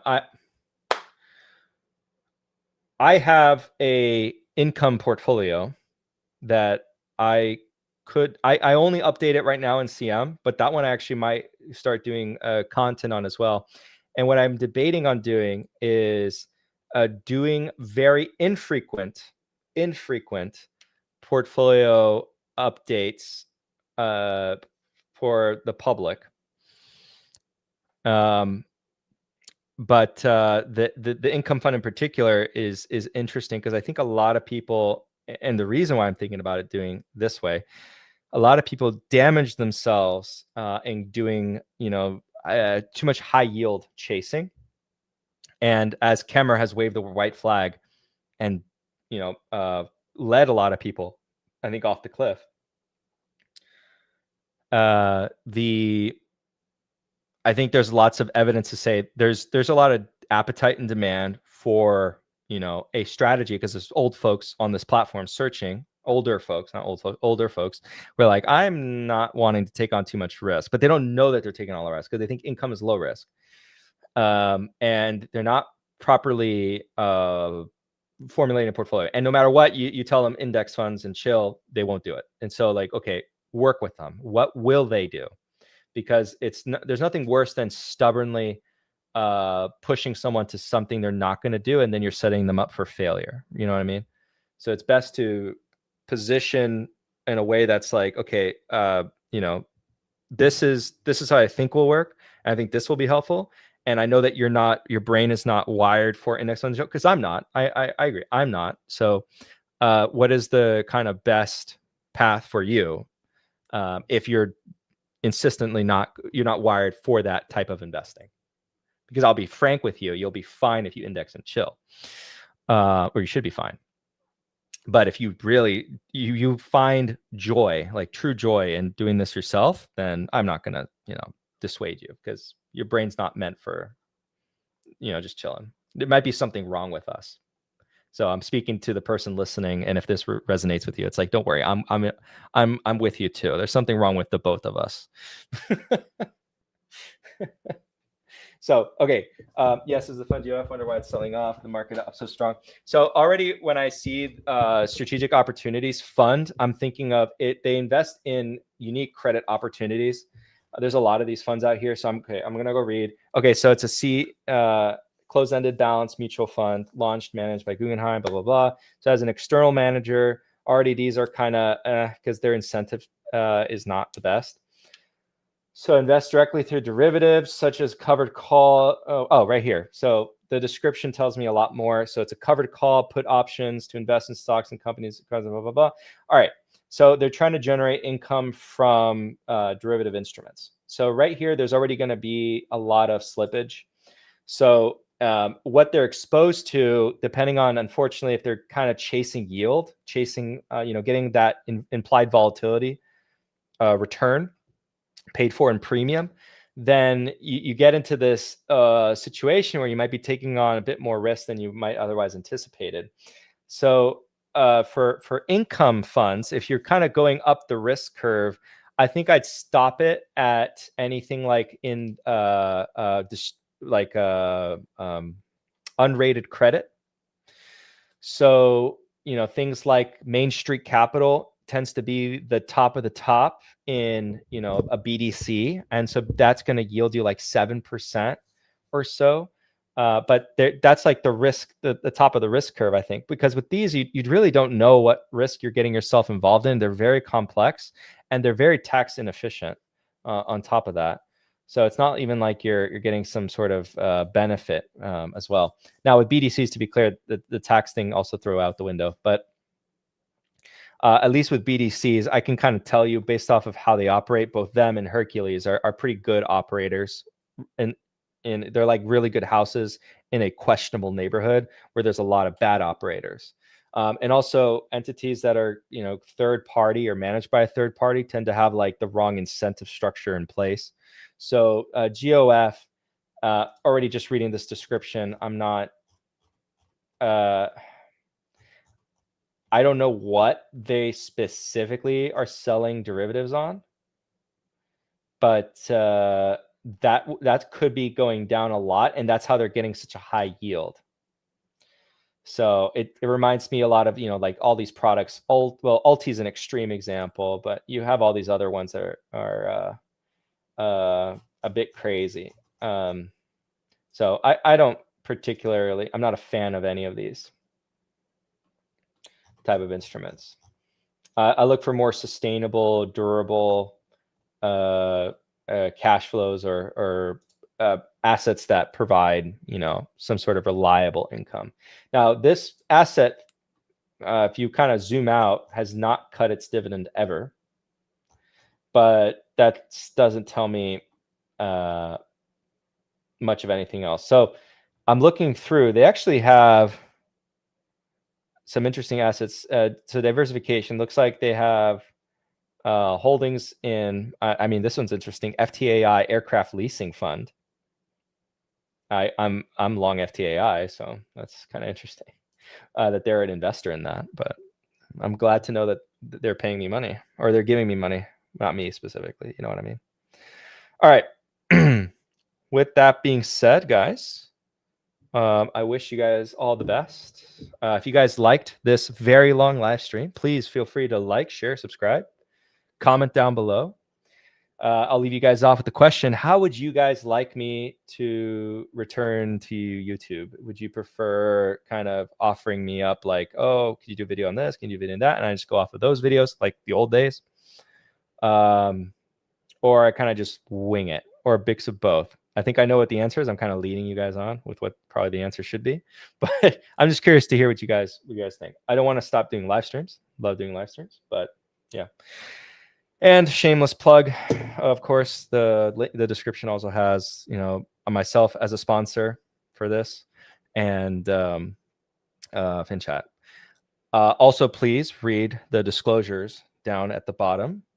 So I'm just letting you know that they're there. And so everything I said in this video or this live stream is just my opinion, does not reflect the opinions of the remaining partners at Fraxinus. It is not financial advice, and all investment carries risk. Please consult a financial advisor for all your investment needs. Investments carry risk, and my particular movements, needs, etc., may not match yours. Yada yada yada. All of that jazz. But please read the description below, or in the description below, for the full disclosures on all that. And I'll see you guys on the next one.